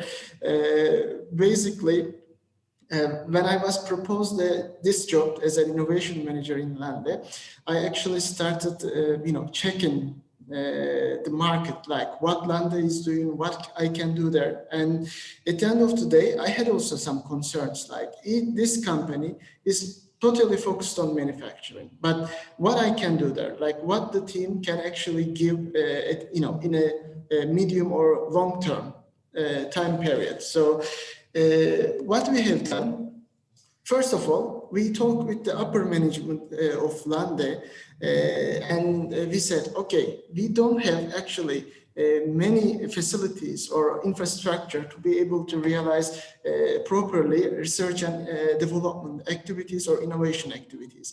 So we said we have to actually accept a new approach for R&D, and actually we accepted, adapted open innovation strategies here. What we said, okay, we want to go fast when it comes to research and development. So let's work with actually external teams and external research centers to be able to cover or like missing attributes. And at the end of the day, we actually started searching the market. Like we prioritized the points, the areas that we want to do R&D, and we actually started looking for some teams, external teams, who can actually support us in our R&D journey. And we also considered, yes, our success is totally dependent on commercialized success of our products. So we said, okay, what is missing in our company, in Lande? I think it's nice to tell here, like, we needed to see the big picture, like especially if you are trying to make R&D in Turkey, in an emerging country, an emerging economy. You have to be braver. Like I can say that one of the biggest rivals in the world is, I think, having like more than 700 million euros of R&D budget in a year. So if you want to compete with such giants in the market, you have to be brave. But anyways, even if you are brave, while you are designing and the product and actually proving your concept and technology and validating your technology, you have to actually invest. And what we said, okay, we have to actually fund our investments. This is how we should start. And at the end of the day, we have to also plan it that good that we have to give actually a great value proposition to the market. So this was our first step. We knew that we have to plan it right. And after, we also noticed that, yes, we are working, I mean, Lande is basically manufacturing some ecosystems for data centers and structured cabled markets. So what we are doing in Lande, basically how we started making the metal infrastructures, the rack cabinets, to actually, for you to be able to put your active IT components inside. But actually market was shifting so much, so we actually added more products in these rack cabinets, like power distribution units, cooling units, and security units, environmental monitoring units. At the end of the day, there was a fact, like if you want to earn money, you have to reach the early majority in the market. If you are not reaching there, actually you are not earning money. And it's actually a really risky investment when it comes to companies like us. So what we said, okay, then we should dream big. We have to go for European Union, and we have to have their full support for this for the commercialization of this product.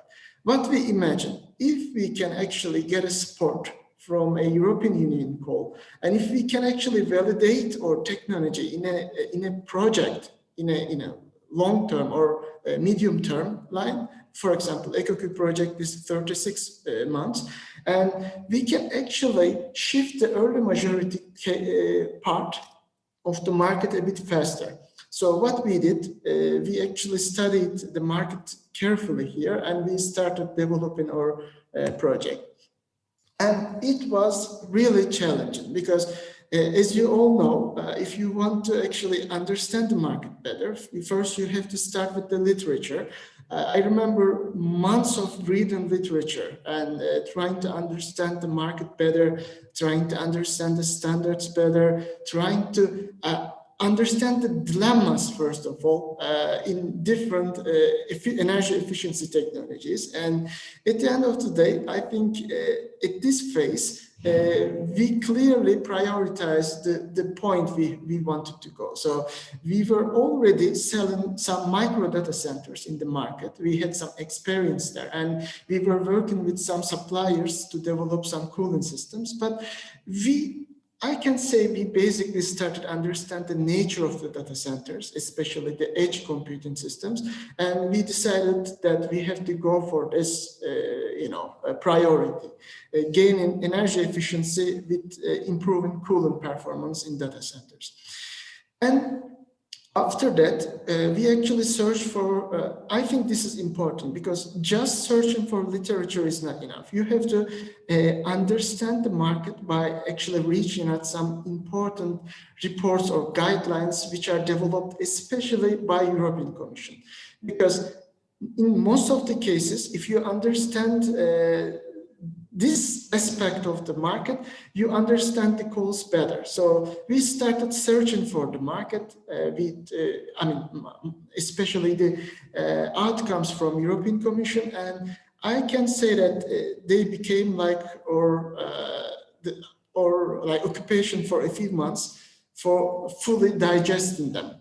Then actually I was introduced to the outcomes of other projects at last. I'm actually a bit regretful in this case because I was that much focused in the literature and guidelines developed by especially European Commission. But in the last months, I realized, hey, wait, there are other projects actually which are somehow similar to EcoKey project. And in the last month, I can say, I just digested all the outcomes, especially the deliverables of these projects. And you can always go to European Commission page, search for these projects I will mention now, then you should actually check for the deliverables. I guarantee that you should start from here. And let me go on. Then, after all, we just applied to EU Code of Conduct Data Centers Energy Efficiency. This is a closed hub, which is aiming to enhance the data center energy efficiency. And Lande became the first company from Turkey who is accepted as an endorser in this program. So this was our next step. Yes, we know you, we know your rules, we understand where you are going when it comes to European Union in this case. And we said, yes, we want to support you in this case and we endorse you. So the next step, by gathering all this information together, I'm sorry that it's Turkish, but we actually developed a roadmap. It started in June 2019, and we said, okay, first of all, we will go for TÜBİTAK and COSGAP, and we will actually develop three R&D projects.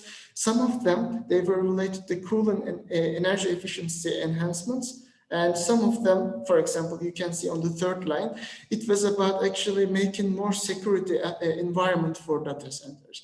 Then what I said, we knew that we have to create this network to be able to be involved in one of the Horizon 2020 goals. Then we wanted to actually, we aim to participate in at least 2 of the project brokerage events. Then for June 2020, we said, okay, we want to apply at least 1 Horizon 2020 project as a partner. We never thought about being a coordinator at the beginning. I will come to that later. Then in 2023, we said, okay, after 4 years, we just want to finish this partnership successfully. So what we did, yes, we developed this TÜBİTAK and COSGAP projects, and COSGAP we succeeded, but for TÜBİTAK we couldn't make it. So we were sad, and I think we also lost our motivation here. And we worked really hard to be able to develop a national project first, but we weren't successful. At the end of the day, we said, okay, let's go on. Let's go on with the project brokerage events. And first of all, in 2019, this was my first project brokerage event in Lande. Actually, I wasn't even ready. If it is okay, I would like to share some of my experiences here. Because in this project brokerage event, maybe some of you were there, I felt like the majority of the people there, they were from Turkey, but we weren't ready, including me. Like, I just went there. Of course, I read the calls before, but if I had any idea about what I can really do, I think 10% or 15%. But it was actually really fruitful for me to be able to actually listen other participants from other countries. And anyways, TÜBİTAK also supported us for this travel, and it was the first step on our journey. And let me go on. Then again, thanks to TÜBİTAK, I was informed about the call that we won, the integrated design concepts for energy efficient ICT in buildings. I read the call and I told myself, oh my gosh, like this is the call I was looking for. But it came too early because I didn't do any Turkish national projects. Like the company was really, Landa was really new in this, market, about projects. So I don't know how many times I read this call, and each time I understood it, I think, a bit better and better. But first, I thought it is a really challenging call. Like, I wasn't even thinking to participate in this call as a coordinator. But what I started to think, yes, we had some idea as Lande. So why we don't try our ideas here? It's basic. What the call wants, wanted actually more integrated ICT and data centers into building to benefit from the building or district cooling and energy management systems. And at the end of the day, also deliver some innovative technologies to make everything more energy efficient. Yes, this is perfect for us. But how to go on, how to proceed? I had no idea. And let me go on. I think day by day, of meeting after another meeting, while I was trying to, find ourselves, find Landa in place as a partner in this project, and I think we even developed our idea a bit better. And I don't want to bore you with the details of this idea, but what we wanted to do, we wanted to change the approach in the data center energy efficiency. Instead of just developing a product for the market, we wanted to create an artificial intelligence supported smart system, a software, which is actually listening data centers better and continuously report the energy efficiency, and making both hardware and software side of the data center a bit smarter to enhance energy efficiency. Then once actually we, let's say, decide that we really want to go for this project, then actually there was another brilliant training, thanks to Chara in this case, because they invited me. And I think for 2 days, I attended to another training. Actually, Juan was also there, again, the trainer. And I was really excited there. Okay, I know where I'm going to go, where I should go and how I should be successful. And during this training, everybody was actually, maybe it's the same here, was trying to reach to Juan because they had a great background, and everybody was telling, okay, take us as a partner, like we want to do this project, etc. So I think one of those nights I just made a presentation and about the call, about our project idea. I remember I even actually created the work packages, like the potential partners who should be integrated inside, etc. And even the logo of the project was there, I remember. So finally, I created an opportunity to have a lunch with Juan. And I said, look, Juan, I have a project idea. There is the call. This is our approach. We want to make it. Do you want to be the coordinator? Like, let's make it together. And it is funny because I remember how Juan reacted. Çağatay, wait a second. Like, okay, I like the idea. I like your approach. I really like that you actually found the call. Really went through that and understood the call really good. You have a project idea. It looks solid. Why you are giving me the coordinatorship directly? first of all, I'm not interested in this. Why you are not making that? So I remember explaining Juan, like why we shouldn't be a coordinator, because like everybody around us told us, no, you shouldn't go directly to coordinatorship because it requires experience, it requires a background, especially Lande is a quite new company, so you should be careful there. But Juan told me,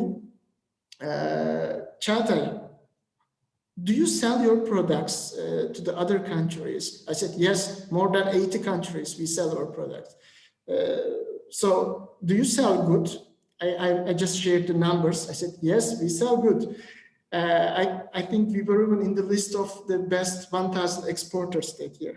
And do you make big projects, like commercial projects? I said, yes, many of them, but none of them are R&D projects. And I was told by Juan, like, then why do you think that you can't make it? And it was a hesitation, a moment of hesitation. And I said, oh, okay, wait, then can we really make it? And Juan said, yes, why not? And at the end of the day, actually we started working with Juan. And in this training, I could manage taking R2M solution as a partner in our project. And moreover, I took Endox as another partner in EcoCube project. So thank TÜBİTAK team for everything here. And there is another thing I think it's important for you to know. Again, thanks to TÜBİTAK. I applied for another travel support to TÜBİTAK, but it wasn't on the list of the activities, approved activities by TÜBİTAK. And they told me first, the first meeting, like I said, I want to go to this event because this is the future of our industry. Like, if I'm going to be successful in this project, I should be there. And the first call, they said, but it is not in our list. And I remember telling them, don't worry, I will convince you, I really need to be there. It is not just about like having the events for only dedicated to Horizon programs or framework programs. These people are literally shaping the future. So let me go there and let me make this project. And thanks to TÜBİTAK again, they actually believed in us here, and they also sent me to this event. Then it was really successful for me because after this event, I think I had no questions about EcoCube project at all. And the deadline for the application was 15th of January 2020. I had really limited time. So I went back and I applied for the coordinator support program of TÜBİTAK. And I said, here I am again. So you have to support me one more time because it's the first time I am doing that. And I will be the coordinator. You should help me and we should get this project. And again, TÜBİTAK, like I think, trusted us in this case, and we were funded. And with this fund, I went to R2M solution again, and I said, look, I need a team of experts to be able to develop a project. So find me the experts. And R2M solution, I think this is really professional. I think not all the people should write projects about some specific areas. So one expert from France, some expert from Spain actually was dedicated to my project preparation period. And altogether, I think in 1.5 months, we started from scratch and we developed this project, including finding the rest of the partners. And at the end of the day, we are 11 partners and we did it together with R2M here. Thanks again, Juan, and TÜBİTAK, of course. And all the partners here are dedicated to one of our tasks or a work package. I don't have a lot of time. I know that it is already 30, but I would like to say a few words. Please do not just actually search for, that Horizon 2020s or in the funding and tenders under the call. There is a section, okay, I'm looking for a partner. I think this is not the best place, or it shouldn't be only place that you are looking for a partner. I think, yes, you should go with a maybe experienced company with a huge network. R2M really helped me a lot, but in most of the cases, let me go. I'm sorry, I should come here first. In most of the cases, go to Cortes, go to other, tools of Horizon 2020 or now Horizon Europe, because once you actually understand the previous projects, the more experienced partners are actually easier to go on with. And just briefly, I will tell you a story.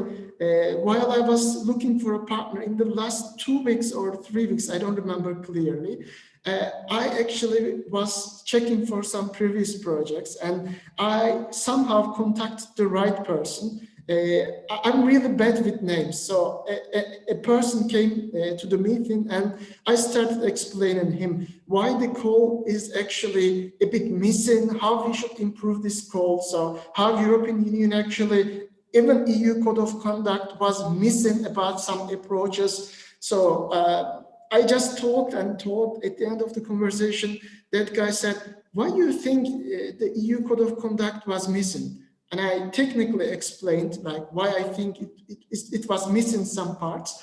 And he said, I wrote those parts. It seems somehow by mistake, I found a person who actually developed the standards for European Union. So I convinced that guy, that expert that day, and I think it was one of the biggest steps in front of our success. So to be able to use the time a bit more efficiently, I will pass here to not to make you wait if it is okay. But I can tell, basically, our approach will help Lande to develop a smarter management systems, especially about energy consumption.